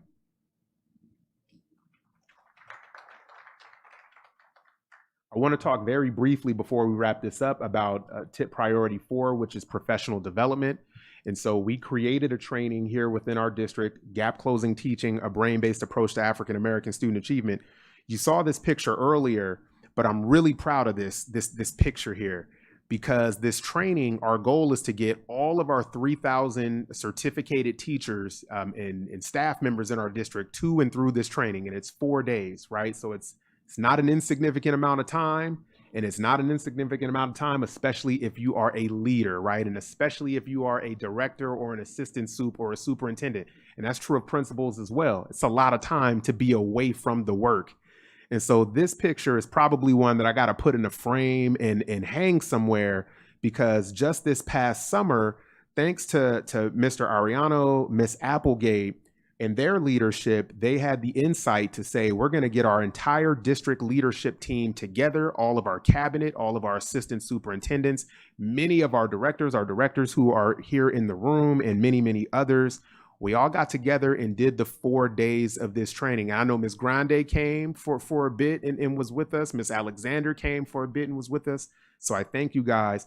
But this is phenomenal. Again, when I talk to my equity leader colleagues in other districts, they may not even have professional development. And if they do, they're not at the place yet where the superintendent has gone through it, the cabinet has gone through it, right? And so Dr. Rodriguez for giving us your time, Mr. Komnick for giving us your time, Dr. Funches who came and gave his time. I'm just really, really grateful, because again, that wasn't an insignificant thing that you guys did, but in those 4 days, it really showed the commitment to moving this dial and to improving these outcomes for kids. So I really want to thank you guys.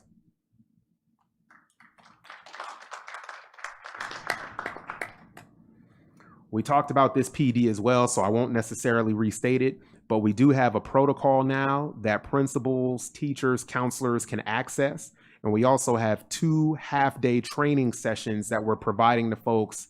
Both days are the same, so folks can come to either one. And this training is one that we're opening up district-wide, classified, certificated, everybody in between. If they want to come, to learn about this issue and how best to respond, and then we're inviting folks to it. And then lastly, I want to touch on our Sankofa magnet. This is really important because this magnet we brought back. Dr. Cooper created, along with Dr. Judy White, when she was here as a deputy superintendent, they created the Sankofa magnet way back in the days. That first class, I believe, was during the 2003-04, or maybe the 2004-05 school year over at Rio Vista in King. It kind of fizzled out over the years, but we brought it back right after the pandemic as a magnet program. So it wasn't a magnet before, but it is now. Ms. Rosales Medina, you've been in those classrooms. You've seen that work before. And historically, we've had fantastic teachers in Sankofa, right? I even stole some and put them on my team here. Ms. Hunter and Ms. Jessamy were former Sankofa teachers. And so now having this magnet back, Tamika and I, Ms. Casey and I, we are working really, really hard on making sure that it's quality, and that our goal of the Sankofa students being among the highest performing kids, not just in the district, but in California, in the state, that is a reality. And so to help us with this task, Miss Applegate worked with us, we and Kimber, Miss Sargent, we were able to hire 8 classroom aides for those classes. And so we have Sankofa in grades K3 at Hunt. We'll have 4th grade next year. And then in grades 6, 7, and 8 at Del Vallejo. Those 8 aides are going to be pushing into those classrooms. We just took teachers last week to the Ron Clark Academy in Atlanta. This school was one of the best school experiences I've ever seen in terms of joy, high expectations, rigorous, fast-paced teaching. And so we're going to be adopting a version of the instructional style and just a version of what we saw at Ron Clark. And we're taking some more Sankofa teachers there in November. Program marketing, I really got to thank David Chavez and his team, and Mary Roan, Ms. Goodwin, And we sat down with them, and she really helped us kind of work out a full-on marketing plan, she and Mr. Chavez. And so we're really grateful for that, because we got to do everything that we can to get cheeks in the seat and to make sure that everybody knows about Sankofa. So I can't thank you and this gentleman over here enough, and your staff. And they've also created some fantastic like marketing documents for us. The brochure that you see here, we have a postcard now. We never had a postcard before. Now we got a postcard that we can mail out and send home, right? And so some flyers, and they're creating this commercial for us. So we're really excited about that. And then also we're going to have teacher professional development 6 times this year. We had 2 days of training this summer, and we brought an expert out, a professor at Clark University, Dr. Chike Akua, in Black Studies. He came and did 2 days on Black history, and that was really important because that's one of the elements of Sankofa. We're taking folks to the Ron Clark Academy, but we're also going to be doing PD around high expectations as well.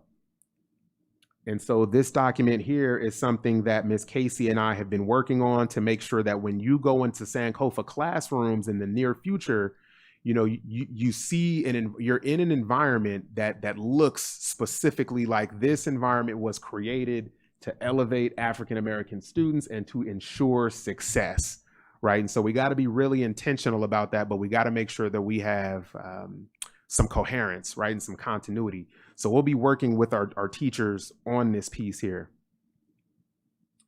And actually, before I get here, because I know I've been doing a lot of talking, I want to pause and just play a quick video. I think it's just about 3 minutes, so that you guys can kind of see all the work that we've been doing this past year. This video is of last year and the start of this year.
Thank you so much.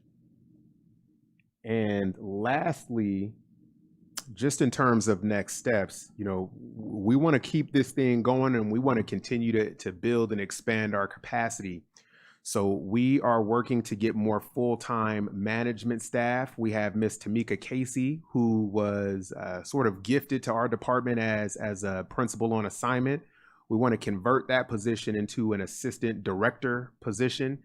Principals on assignment are temporary positions by nature. And, you know, thinking about this, our department, it really does require a vast array of knowledge that spans from PK to 12th grade, ed services, student services, communications, fiscal, HR. It's important to be really skilled and versed in all things related to racial equity and inequity, as well as adult learning. And so our department really should be staffed with 2 or more full-time management employees or 2 or more management FTEs. Just thinking about what it entails to run any department or a school for that matter, and just sort of having to, you know, thinking about being the person to sort of plan, design, implement, monitor, evaluate, ideally improve, right? Any kind of system, a person who's hired, a program. Historically, our department, you know, from 2007 to 2024, it's been one person in the department to do all of that, right? One person. So I'm really, really grateful talking with Miss Applegate, you know, and Dr. Funches, bringing over Miss Casey. That was extremely helpful because, I mean, having one person, I think about the previous directors who had to do all of those things by themselves, right? And had to sort of figure out and try to strategize what the equity plan would be for an entire district by themselves. It's a tall task, very, very difficult task. So we are pushing to get more management support to help us continue the lift in math and ELA in high school, A through G, and so on. We are also working to hire 2 more high school equity counselors. We absolutely, the 3 that we have at Indian Springs, Pacific, and San Bernardino are excellent. Cajon and Sanji, they have our largest and 3rd largest African-American student populations respectively. Neither of those sites have the equity counselor role, so we definitely are working to put some folks there. And then the last piece here is that we just want to make sure that we diffuse and share and spread the 51% ELA and math goals across divisions, departments, and roles, right? Principals, teachers, TOSAs, departments. I really do feel like it's attainable this year. But like many things, it's something that we have to have coherence on and collaboration on. ETSA absolutely cannot do this alone. I always appreciate Ms. Applegate and Mr. Ariano for saying that and really for encouraging and compelling others to partner and to you know, join the fight, as it were. And so, yeah, I know that we can get there this year if we have the collaboration and the coherence with our peers, right? I feel like it's doable, it's attainable. And honestly, this is my, I think, 24th year in education. This is probably the most optimistic I've ever been in terms of the likelihood of us getting there. And I don't want to quit this job. And I don't mean this job per se, I just mean the field until we've done it and can say that we have closed gaps and improved outcomes and created a future for this group of kids for whom that has not historically been the case. We have got to do that in my lifetime. And I think that these kids absolutely deserve it, as does our community. So thank you guys so much. Thank you very much. You have some questions here. I'll start with Ms. Medina. Yes, thank you again for the presentation, and I will try to go quick on this one. I noticed that in slide for 9th graders, the D's and F's, and of course San Gregorio is at a high percentage, in the 50%, and then of course Cajon High School. So even then, when we look at comparing our African American students with all students, we would actually do fairly well had it not been maybe if there was some improvements in these specific sites, because every other site seems like they're doing fairly, I mean, not to the point where we want to say they're doing well, but they're doing better than what other cases. So I'm glad that I would be in full support of getting those counselors, equity counselors at those school sites, because that way we can try to help with those.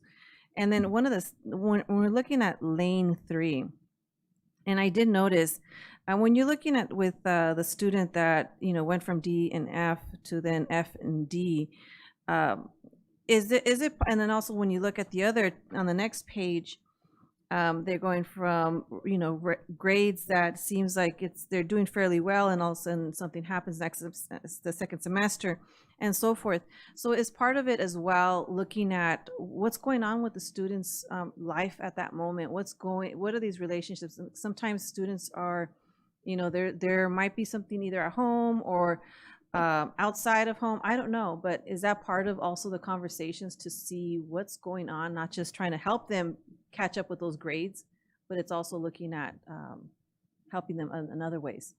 Absolutely. That's one of the reasons why I think the equity counselor role is so important. And again, their job is to supplement, not supplant, right? And so we know that our traditional high school counselors are working very hard and they're trying to do all the things. And then at the same time, this is a case where two things can be true, right? Because we also know that for our African-American kids historically, and you could, zoom out and look in any district, insert any district, when we talk about A through G, when we talk about DF rates, when we talk about GPAs, attendance, discipline, and on and on and on, we know our African-American kids are typically right there at the bottom when we're talking about positive metrics. So we need, in my opinion, we need additional folks whose role can be, listen, I'm going to talk to you about your 4-year plan, but I'm also just going to talk to you. And I'm just going to make sure that we have a relationship and that when you're here, you're okay, right? And that you're ready and that you're prepared. Right. No, and I appreciate that. And it's also looking, even for PE, I'm not sure what the requirements are necessarily. Back when I was in high school might be different. I'm not sure. So then just really looking at also our teachers to see, maybe there's some areas of I won't improvement in regards to how equity works in that part. I won't go too much into that. I think that's about it. And also we want to kind of acknowledge as well that we're one of the first school districts, I think even in California, looking at increasing our we have our first African-American AP classes at Indian Springs High School. So I'm really excited about that too, because it's part of that process of inclusion and really learning about ourselves and students learning about themselves. So I'm really excited about that. That's many thanks to Dr. Venkatesan and her team, right, for bringing that course to the district. Yeah. Thank you. Thank you, Ms. Alexander. Thank you, Ms. Medina. Mrs. Alexander. No problem. Thank you. I want to first say thank you for all the work that you do and your staff. And it was an excellent honor roll for African American students and Pacific Islanders. And one thing that stands out is everybody was happy. And the metrics and how you broke it down in terms of the medals was excellent. And you're right, you got two of the most spirited people over there leading our family engagement. And just one quote I would just want to leave with you guys. Maya Angelou said, people will forget what you say, what you do, but they won't forget how you make them feel. And so thank you for all that work, because it definitely makes an impact on our students. I'm glad you put together the next steps, because I was sitting here just like writing ideas and thinking. And I just want to go to just, I would like to see how we can support Dr. Greer and his staff on the next steps that he's put in here. Because when I broke down just like the number of resources, it's making my head boggle. Like, how are we going to do it? I think it's great that we have the professional development for the teachers that are not a part of ETSA, but we need to make sure that we have the resources that are sustainable to help the students, even at the schools where we don't have program specialists. So I realize that Arroyo Valley doesn't have the same amount of African-American students as maybe the other students, but if we were focusing on them in terms of AP and IB programs, we need to make sure we have the resources. And I keep sticking to that because we received that presentation the last time we had a board meeting. Also, as it relates to just overall in general in terms of the level of support, appreciate what you put here, but is this the number that you're saying that will help us get beyond 51%? Is this the number that will help us get beyond 51% for high school? Yeah, because you only said 51% for elementary. Yeah, and for middle school math. I think just thinking strategically, Cajon has our largest African-American student population. The only reason why we don't have somebody at Cajon was because our former principal, she had a really good equity strategy that she was working, and she had some staff there they were kind of already doing the job. So it just, at the time when we started to look at where we would place our equity counselors as we were hiring them, Cajon had kind of a strategy already, right? But now she's gone, some of that has gone with her. So we definitely need, and Dr. Jackson, the principal over there, he's game. He's all for it. He's all about it. So he's looking for that support if we can get it to him. Okay, thank you. So I just want to make sure it's documented that I would like to see how we can support ETSA with the strategy that has been defined here in terms of next steps. Let's see what resources we can provide. Thank you. Thank you. Mr. Husky. It takes a village, and I think you've proved that tonight in how many ways that we all have to come together to support our students, right? And our African American students in particular. I know they're not here anymore, but I really want to thank Taharka Islam and Taylor Griffin. Their presentations were amazing. We just have amazing kids, and I love hearing from them and hearing the impact of decisions that we make or strategies that you and other directors are making to influence our kids. And thank you to Mrs. Larkin and Mrs. Anthony, because obviously you guys have a huge impact. It is all about relationship. I will beat that Maslow before Bloom every minute of every day, because every time you hear about a kid that turns the corner, that's what it's all about. So thank you to that. So I also support especially the equity counselors. I'd like to see that at all of our high schools. I also want to say, when I was talking about the 100%, I didn't mean that I expected you to do the 100%. That it was more about just making sure that that the boat rises when bringing everybody up in the boat, right? And they may not get there, but I want to make sure that all of our African American students are receiving the supports that they deserve and that they need. And I think you said it best when you were talking about our high school kids, when you were talking about the 4 students, and you said we need a strategy for all 4 students. And so I didn't mean to say that I wasn't okay with the 51% goal, because that was not my intent. And so I wanted just to clarify that, because I think that's what some folks heard. I wanted to make sure that we weren't only looking at 51% of our kids, because sometimes I know that has happened in the past with other strategies, not with this one. I wasn't saying that. So I wanted you, and I think you spoke to it very well, to have that opportunity to say, no, it's just the goal. It's not about 51% of the students. It's about the goal. So thank you for talking to that. And then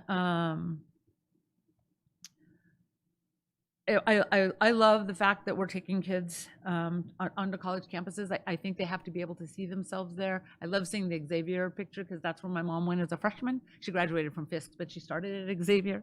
And so I think it's wonderful that our students get to see these campuses and have these opportunities and these field trips, because like I said at the honor roll, if you can see it, you can achieve it, right? And so they can see themselves on these college campuses. They can picture themselves on these college campuses. So I think that's probably one of the things that we do, not just for African American students, but for all students, is giving those opportunities to see themselves in these places of higher learning. And then last but not least, I was going to do it in my board thing, but I just want to say thank you to Ms. Hardy, Mr. Hardy, and to Ms. Blacksher. You guys did a fabulous job with your team on the honor roll. It was so much fun.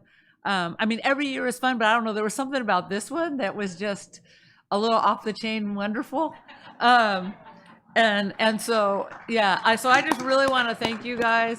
We were there from start to finish, and everything that it takes. If y'all haven't been, everything it takes for them to put on these events, from the vendors to the lunches, to the medals, to just all the little things that we don't necessarily think about that you think about. So I would be remiss if I didn't say thank you to you, Dr. Greer, to your team, because you guys are amazing, and what you did for our families just on last Saturday, without everything else that you do, is 2 thumbs up. So thank you very much to you. Thank you. Thank you very much. I definitely just got to say here, so I got to give some props to Alyn Scott and to Valerie Sampson, because in order for people to thoroughly enjoy the honor roll, their lives have to be miserable for about 3 to 4 weeks. But they are so awesome, and so really, we really have to thank them. in terms of just making sure that every I was dotted, every T was crossed, that we had everything that we needed to really pull it off. And Lawrence and Fran are visionaries, and Lynn and Valerie kind of have to make it happen, right, as our classified folks. So just really grateful to them. It was all amazing. Yeah. Thank you, Mr. Ariano. Thank you, President Tillman. Just big thanks to Dr. Greer, everyone in the ETSA department for all your work and dedication. I mean, I think your presentation here today shows your passion and your belief in yourselves, in our community, in our kids. So thank you for that. Just a few other comments. My wife's giving me a hard time already about that picture, but I want Francine to let everybody know that the role was to roll your hips in that picture. So I'm the only one doing that, what we were supposed to be doing, right? Right? Thank you. Thank you. Now, in a serious note, we have the management team reading the book Atomic Habits, because I'm a big believer in the answer to complexity is simplicity. And to have a goal, just to set a goal doesn't mean you're going to get there. You have to have the system to get to the goal. And so when you hit an attainable number like 51 or 50, if you get to that number, it signifies that your system is working. And if your system is working, then it's going to continue to build and build capacity, where then you get to the 60, the 70, and the 80%. So I also want to let the community know that I appreciate that your decisions are data-driven. We're not just basing it on, I hope it works, and I hope all these people are going to make an impact, but that you guys are taking a deep dive at the numbers. The data is telling us who are the kids that need our help, how do they need the help, and what kind of help do they need in the moment. So I really appreciate that. I'm a big believer in joy, right? And so I do want to commend again Francine and Lawrence, just the joy that you bring, the sense of belonging that our community feels here in San Bernardino Unified School District is because of the two of you. That's important. And like Board Member Chahusky said, if you don't feel like you belong, you're not going to excel. So you're helping us get to that point. And then the last point I want to make is just the gap closing training. Will, thank you and your team for giving us 4 days of just amazing learning to not only help us understand that we all have biases, and you have to know when you can self-identify those biases so that you can make change happen. Many times we're influenced so much by social media, TV, radio, music, that those elements convince you of certain things that maybe are not true. So your training is important, because when we're in front of kids, many times those biases get in our way of connecting and making our kids learn. And so that training really helps us identify our own biases, because we all have them. Let's be honest with ourselves. It helps us identify those biases so that we can truly connect to the kids. So great things are happening here, and in the board, I'm very confident that we're going to do what everyone's been waiting to do in the United States in terms of deep urban districts. We're going to do it, and it's because of these people. And the last thing I'll say is the success of our African American students is not Will's responsibility. The success of the African American students in this district is not the ESSA department's responsibility. It's all of our responsibility. And so I've made it very clear to all principals that the tip policy, what do I say, Will? If you haven't memorized it by now, you're behind. And so we are making this a priority. So I'm very proud of where we're going. So thank you, Will. Thank you, ETSA department. Appreciate you. Thank you. Great presentation. Thank you very much. That brings us to section 10, action items, 10.1 personnel report. For Dr. Funches, as presented. Move. Moved by Dr. Wise, second by Mr. Husky. Vote, please.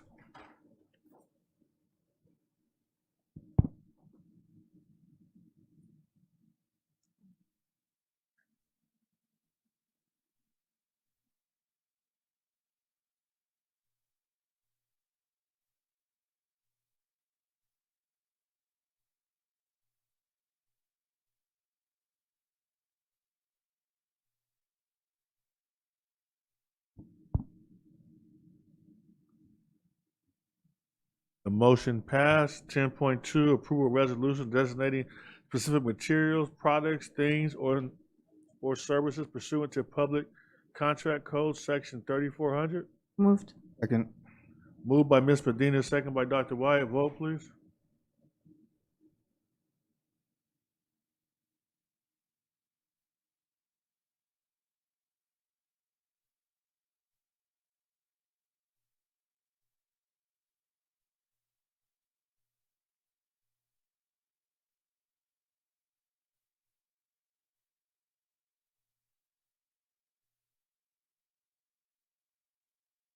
Motion passed. Section 11, consent items. 11.1, approval of consent list. Moved. Second. Moved by Ms. Medina, second by Dr. Wyatt. Vote, please. Let me ask, are there any to pull? Seeing none, vote, please.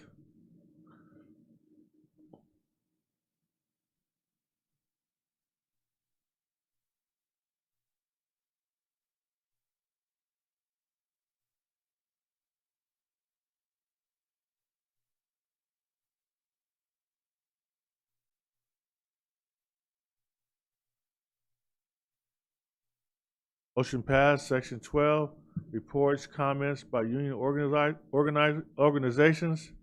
12.1, San Bernardino Teachers Association. No comment. 12.2, California School Employees Association. No report. 12.3, Communication Workers of America. No report. 12.4, San Bernardino School Police Officers Association. No report. Section 13, reports and comments. 13.1, board members. I'll start with Ms. Chahusky. Thank you very much. I was able to attend the 13th annual LEAD conference on last Friday at Cal State San Bernardino.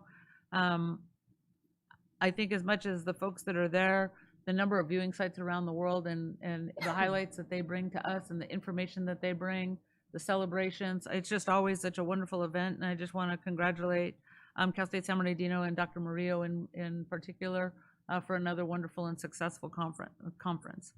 I also, and I know this other folks are probably going to talk to it, especially Mr. Arellano in greater detail, but thank you to Congressman Aguilar for the community project funding. He's donated almost $1 million for a septic to sewer program that's going to impact the community around Newmark. And so it was really great to see the city, the county, and the federal government through our congressmen come together for the betterment of our community. Congratulations to all of our PBIS award recipients tonight.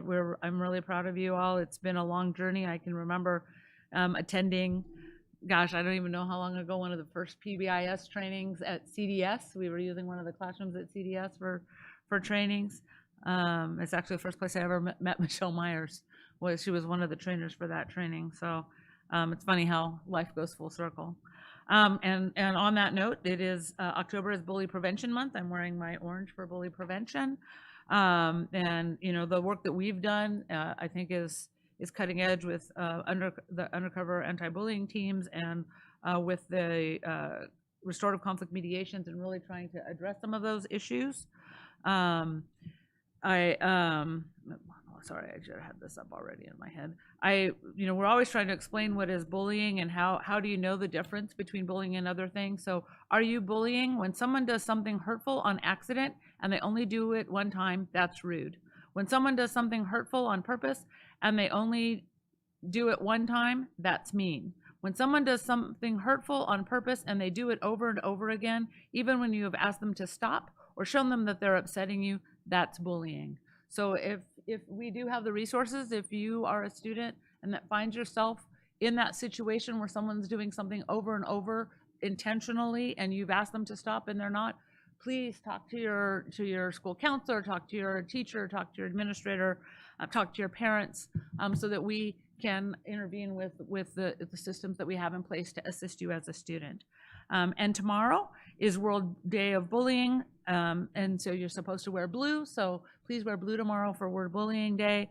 And then October 10th is World Mental Health Day, and wear green for World Mental Health Day. So I just wanted to bring that because I know it's been such an issue, not just here, but everywhere, especially post-pandemic. And so I wanted to bring awareness and understanding to those things. And that's all I have to. Thank you, Mr. Husky. Dr. Wyatt. Thank you, Mr. President. Just a couple of things. I did attend the San Diego County State of Address, and it was pretty awesome just to see all the great things happening in our county. But more importantly, our Pacific High School transportation program was highlighted and made the video. And when you take a look at that program, what they're doing over there, it is literally state of the art, and it is the only program like itself in the state. So once again, San Diego Unified School District is putting itself on the map and being highly innovative with the CTA education programs that we're providing for our students. So great job to our career tech ed folks and Pacific High School. Was able to attend our San Bernardino Teen Music Workshop performance over at the Canyon Club in Montclair last Friday night. It is our all-girls band, or all-girls rock band. That may be very specific. And you know, some of us older folks would really appreciate the music they played because a lot of it was 1980s and 90s. So I was kind of pretty cool to watch them play that. And they did give us a shout out to the district, to the board. So just want to say thank you to them. Great performance, great job by all the young ladies. And they were only like 14 to 17 years old and performing with adults. Yeah, so they're at the top of their game once again, and just amazing, amazing job. Some Cranberries B-52s out there, so you know, cool stuff. Mr. and Mrs. Cardinal, probably heard from a few of our colleagues on that. Amazing, amazing job.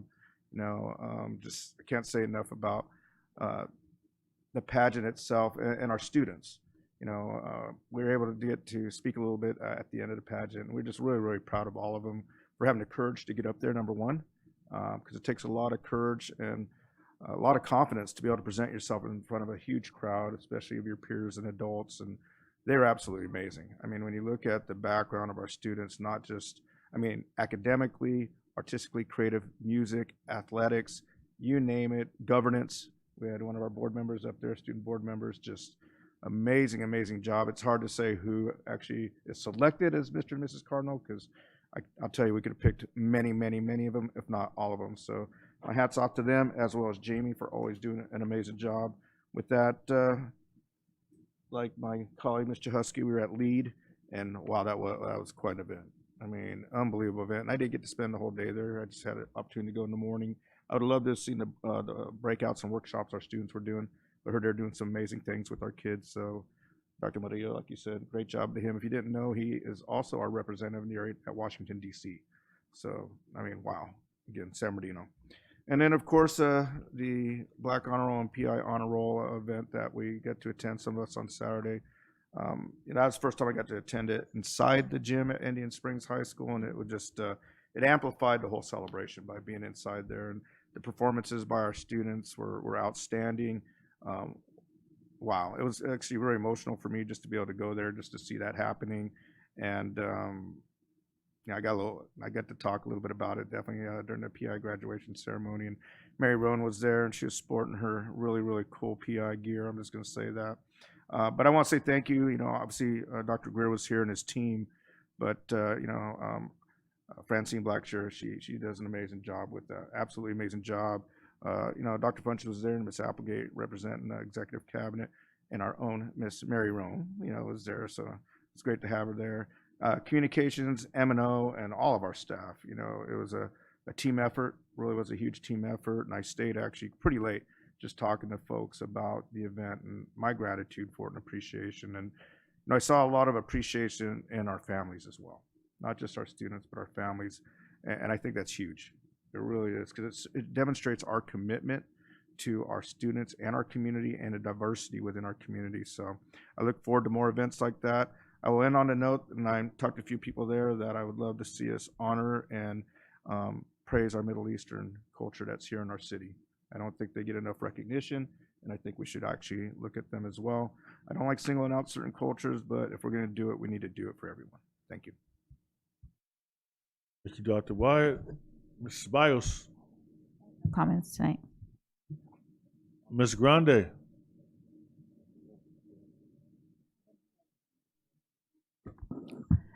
Thank you. Just a couple of things. I did attend the first day of Dr. Greer's very intensive leadership 4-day workshop, and I went there and I was looking for one specific item to see if it incorporated the basic tenets of neurodiversity and inclusion and the science of learning and the brain. And I have to tell you, I was not disappointed. That first day, that's all it was. And I felt right at home because our district, when I was a teacher just a few years ago, about 5 years ago, I was still a teacher, but our district allowed Dr. Lundy to send cohorts of her teachers to the University of Laverne and take advantage of a certificate program for neurodiversity and inclusion, and particularly for teachers in special education, because a lot of our learning has to do with how we make our students feel. And so it was incredible the things we learned. And so we came out, and I still see it among our leaders and how they start with the brain and how it learns, how it learns. So we learned that basically we have to realize that our brain is always scanning every second, and it just says those 3 questions. It says, am I safe? Do I belong here? And am I loved? And as you can just see by tonight, we all have to know that before children can learn, they have to feel those 3 things. So the first day of the workshop was wonderful to see all of these adults learning these very basic things that I already knew. So I felt very comfortable leaving them all there alone without me there. So I felt great. So thank you. That's why I didn't come back. I felt, they have it now. So that, and then I too was at Newmark with Joe Baca Jr. and Pete Aguilar, and I was very excited because I talked to them about, the fate of our children with children and youth with chronic and long-term disabilities. And they were very interested and invited me to go to the office to talk to them about it. So it's very good. And I got some new phone numbers of that. And then while I was there, I made really great friends with Dr. Emily Ledesma. Ledesma. And she's just amazing. And her doctoral thesis was on special education students and of chronic and long-term disability. So we made fast friends, and she actually hopes to accompany me to go and visit Bertie and Pete and Grant and all of the fellows there up there, and have discussions about what my teachers at subacute and special ed called the big dream. So that's doing more for those children. All right, so that's all I have. Thank you. Thank you, Ms. Grande. Ms. Medina. I'll just add that unfortunately the Assembly bill, we had as a board pass a resolution, 2724 was not signed by the governor, and this was basically language that were created by students here in our school district, organizers through ICUC. And so it was more on regard promoting civic engagement and voter outreach for students within our school district, or actually throughout the states in high schools. And so I would still like to look at how we can still implement some of those areas and still increase the amount of student engagement within our school district. Even though that bill wasn't signed, we can still try to implement some of those programs. So that's my push for this year, as well as trying to look at how we can still implement that within our school district. Some of those ideas, which is of course including promoting and including civic engagements within our high schools, as well as ensuring that all of our students are receiving materials on how to register and so forth. So and the ballot, not the ballot, the registration card, so that they can apply online or by mail. Thank you. Ms. Medina. Ms. Alexander. Thank you. I would like to also congratulate the PBIS schools that received recognition today. That's definitely significant, and just want to wish you all good luck, and hopefully you're celebrating at your school sites as well. I had an opportunity to attend the LEAD conference. I thought it was my first time, so the time that I was there, I felt like the speakers were great, and it was very well attended. I attended congressional representatives event yesterday at Newmark, and just want to say thank you to his office for the generous donation that signifies a collaboration between the city and the state and federal level related to the septic to sewer program. But I also attended congressional representatives Military Service Academy Night at Arroyo Valley, and it was somewhat well attended, but he intentionally had it in the city of San Bernardino because apparently the number of students that we have in our NJRTC program over the years have not had the same exposure as other schools in the county. So he selected Arroyo Valley particularly to attract our students, not only NJRTC students, but students that would be interested in going to different military academies. So there was a presentation from West Point, there's a presentation from the U.S. Naval Academy, U.S. Air Force, Merchant Marine, and U.S. Coast Guard. And it was pretty well informed, but the significant piece behind that is that anybody who wants to attend the academy has to get a letter from the congressional representative, or they can go to the vice president as well, but they go to school for free. So I would like to see what we can do to continue to provide that information for our students. I mean, he did extend the time, and I'm really thankful for his office, but I think we need to look into providing those resources and information for our students, because we only had Arroyo Valley in attendance, and I believe there was one student from Pacific. And then I met from our NJROTC. There might have been a few other students within the district, but it was countywide, and the people that I really interacted with seemed to come from surrounding cities. So what I would like to see is what we can do, one, to bring this information back, even if we do it from a college preparedness perspective, because this is college. And most importantly, these kids can go to school for free. And then also I'd like to see, just like we have college visits for other universities, how can we support NJRTC students that are interested in going to the academy? So can we look to have resources to let them go and visit these sites? Because I think if they're committing 4 years to NJRTC, obviously there's an interest of some kind.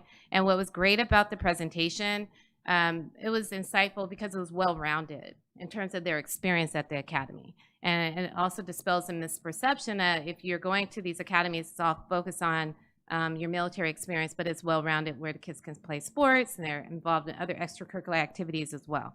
So I just want to put it out there. And then secondly, incorporating not only the college tours, but also military-based tours. See what kind of resources we can do to support NJRTC. That's it. Thank you very much. I'd like to ask for a consensus to move forward with getting costs to build gymnasiums at the middle schools that don't have them. Some of our middle schools have gymnasiums, right, Mr. Connick? 2 of them? I thought it was 3. Chavez, Curtis. So I did just some numbers. It was 8,000 square feet and $250 a square feet, and it's like $2 million a gym. But with the heat and then the things like the fires, it'd be good for these sites to have gyms where the students can go inside for physical education. So you can come back with the numbers for those for us, and then if the price is around that number, we could pay for it. And then if we do happen to give a bond in the future, then the bond could pay for the loans that we make. But we can move forward immediately if the price is not too high. Okay? Are you requesting a consensus to see if we can have just a request? Bring back an estimate. Okay. Mr. President, didn't we have that on our top 10 before? That's been a priority for quite some time. So, I mean, yeah, I'm just saying. Are we just looking at it? I'm just going to expedite it. If we get back the estimate and to say it's $2 million a pop, and we got 6 to build, $12 million, and we can get a loan to do it and move forward. Thank you. Mr. Ariano.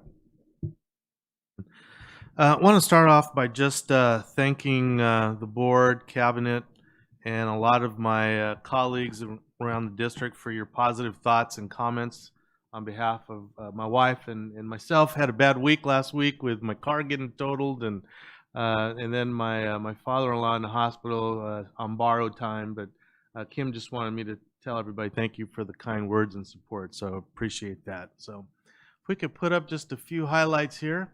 Wanted to let the community know that indeed the governor signed AB 3216, which is the Phone Free Schools Act, so which mandates for us to put together a policy to either limit or prohibit the use of smartphones in the classrooms by July 1st, 2026.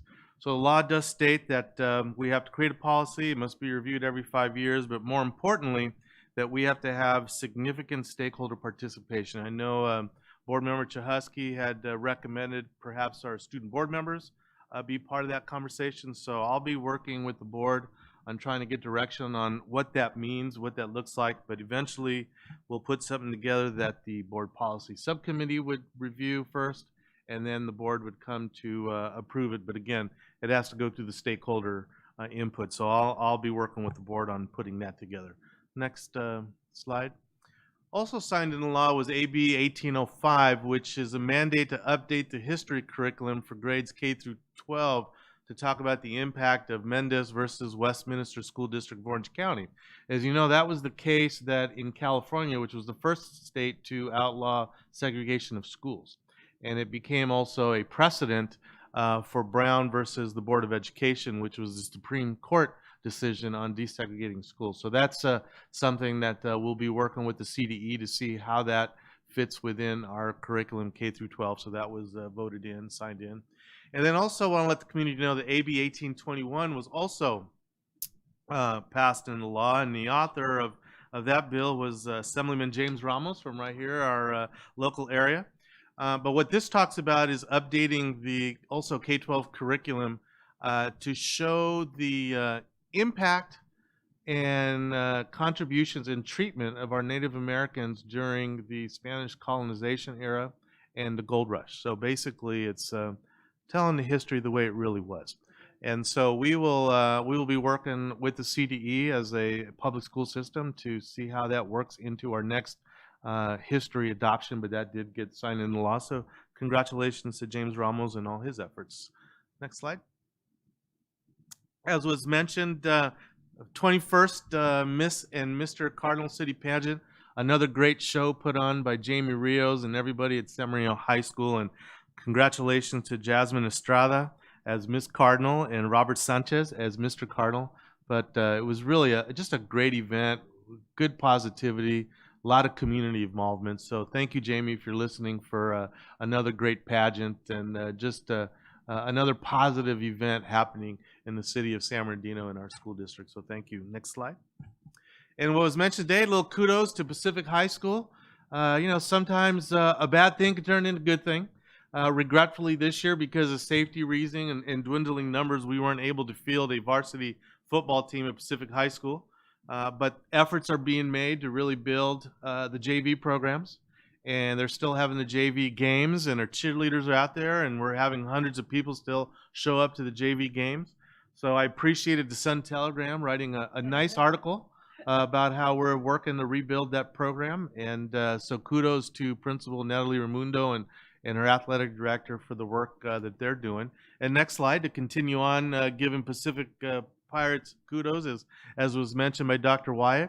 It was mentioned at the State of the County event at the Ontario Convention Center. Nice video about our transportation pathway. It was a wonderful representation, a positive representation, not only of the school, but of the district. And another example, as you said, about cutting edge innovation right here in the San Bernardino Unified School District. So congratulations to Pacific.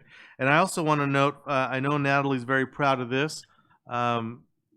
We omitted this at the last report accidentally, but her dual enrollment programs, the number of kids that are in dual enrollment and passing at Pacific High School are at the highest ever. And so I just want to make sure I noted that publicly, because I know she's very proud of that data piece. So Natalie, you and your team are doing a great job, and congratulations for all the kudos that you received these last couple days. Next slide.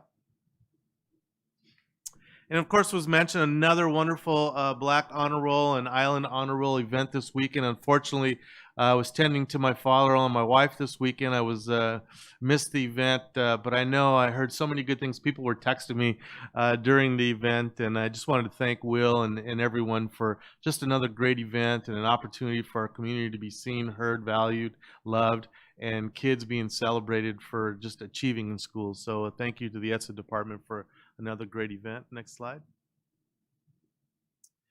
And I want to give kudos to Cindra Weber for the 12th annual New Year Gathering Family Night, celebrating our Native American students within our district. And she always does such a great job. Again, another element, an event of joy and a sense of belonging. This time she had actor Richard Cabral, who is, he was a speaker and he was from the Mayans. And also Deborah Moore Munoz, who was the screenwriter and producer of the Mayans. And so thank to her, to Elder Robert Levi, to Carlos Two Bears Martinez, who are always supportive of our events and creating that sense of belonging. So good job, Cindra. Another great event. Next slide. And I'll echo the thank you to Pete Aguilar and Joe Vaca Jr. For their continued support of supporting the city of San Bernardino and providing a healthier life for our students, for our schools, and for our citizens. $1 million donation to move from septic to sewer is huge. It'll cut down the nitrate, the negative nitrate that goes into the soil. So I really appreciate the work that these two gentlemen have been doing to really elevate the city of San Bernardino. And with that, Newmark Elementary School will be part of that process. So thank you to those two gentlemen. Next slide. We had the opportunity last week to tour, I don't know if you guys know about, the California University of Science and Medicine. So it's a school of medicine right here in the city of Colton. And thanks to Patricia Lozano, she's the community director, she reached out to us and said, hey, why don't you come visit, bring your CTE folks. There might be a relationship that we can have between your medical pathways and the medicine. And so indeed, we were there. You see Suda there actually doing an intubation of a patient. It's actually a dummy, right? But I really appreciate the connection. We're going to be working, I know Anna, Suda, Alan, and Chelsea, in trying to put together some internship opportunities or even some hands-on training for the kids in our pathways at the medical school right here in Colton. So thank you to them. Next slide. And just wanted to thank the board for supporting our effort in buying those hoodies for our secondary students to show pride. This is Del Vallejo. When the day I was there, about 60% of the student body was wearing their hoodies.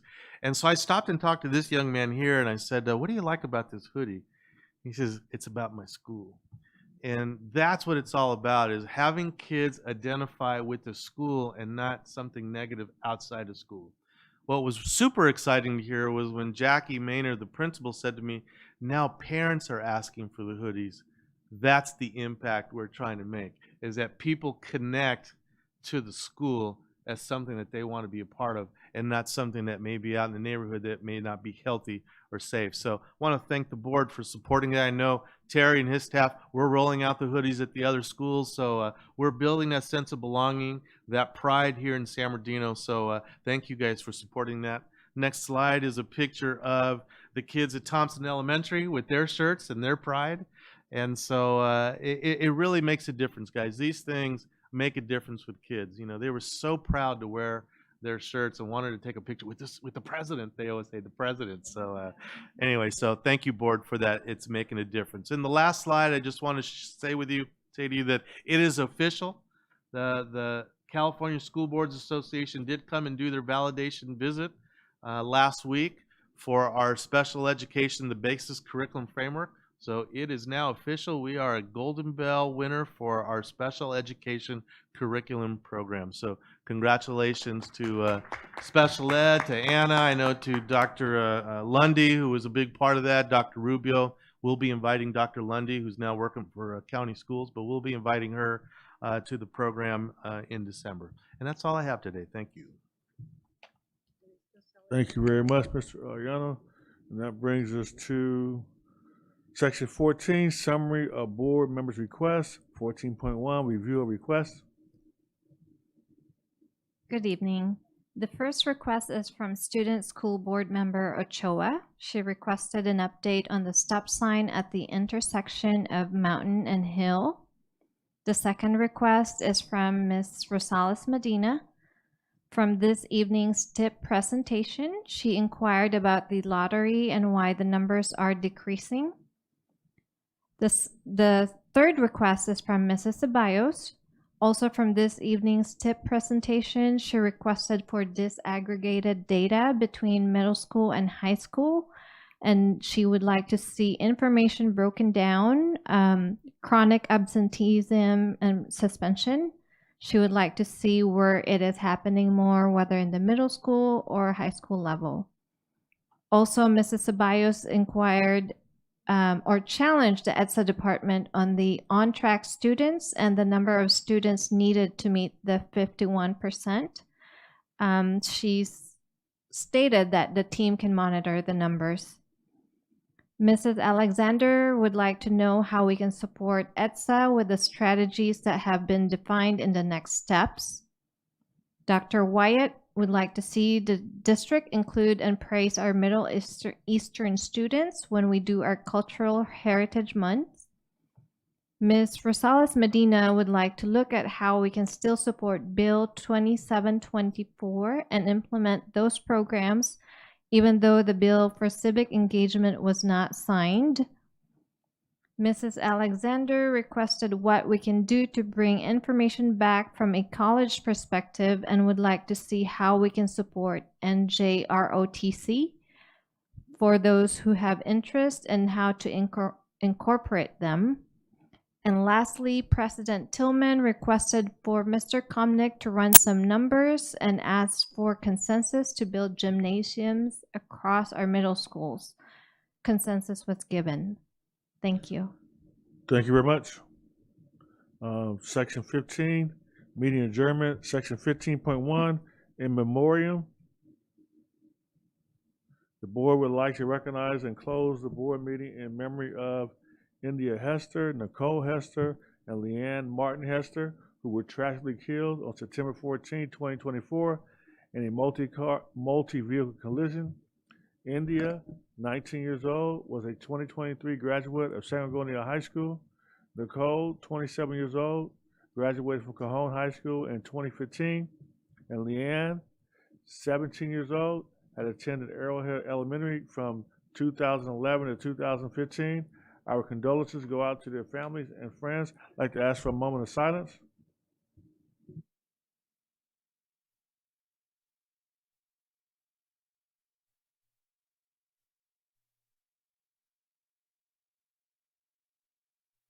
Thank you very much. Entertain a motion for adjournment. So move to second. Meeting is adjourned.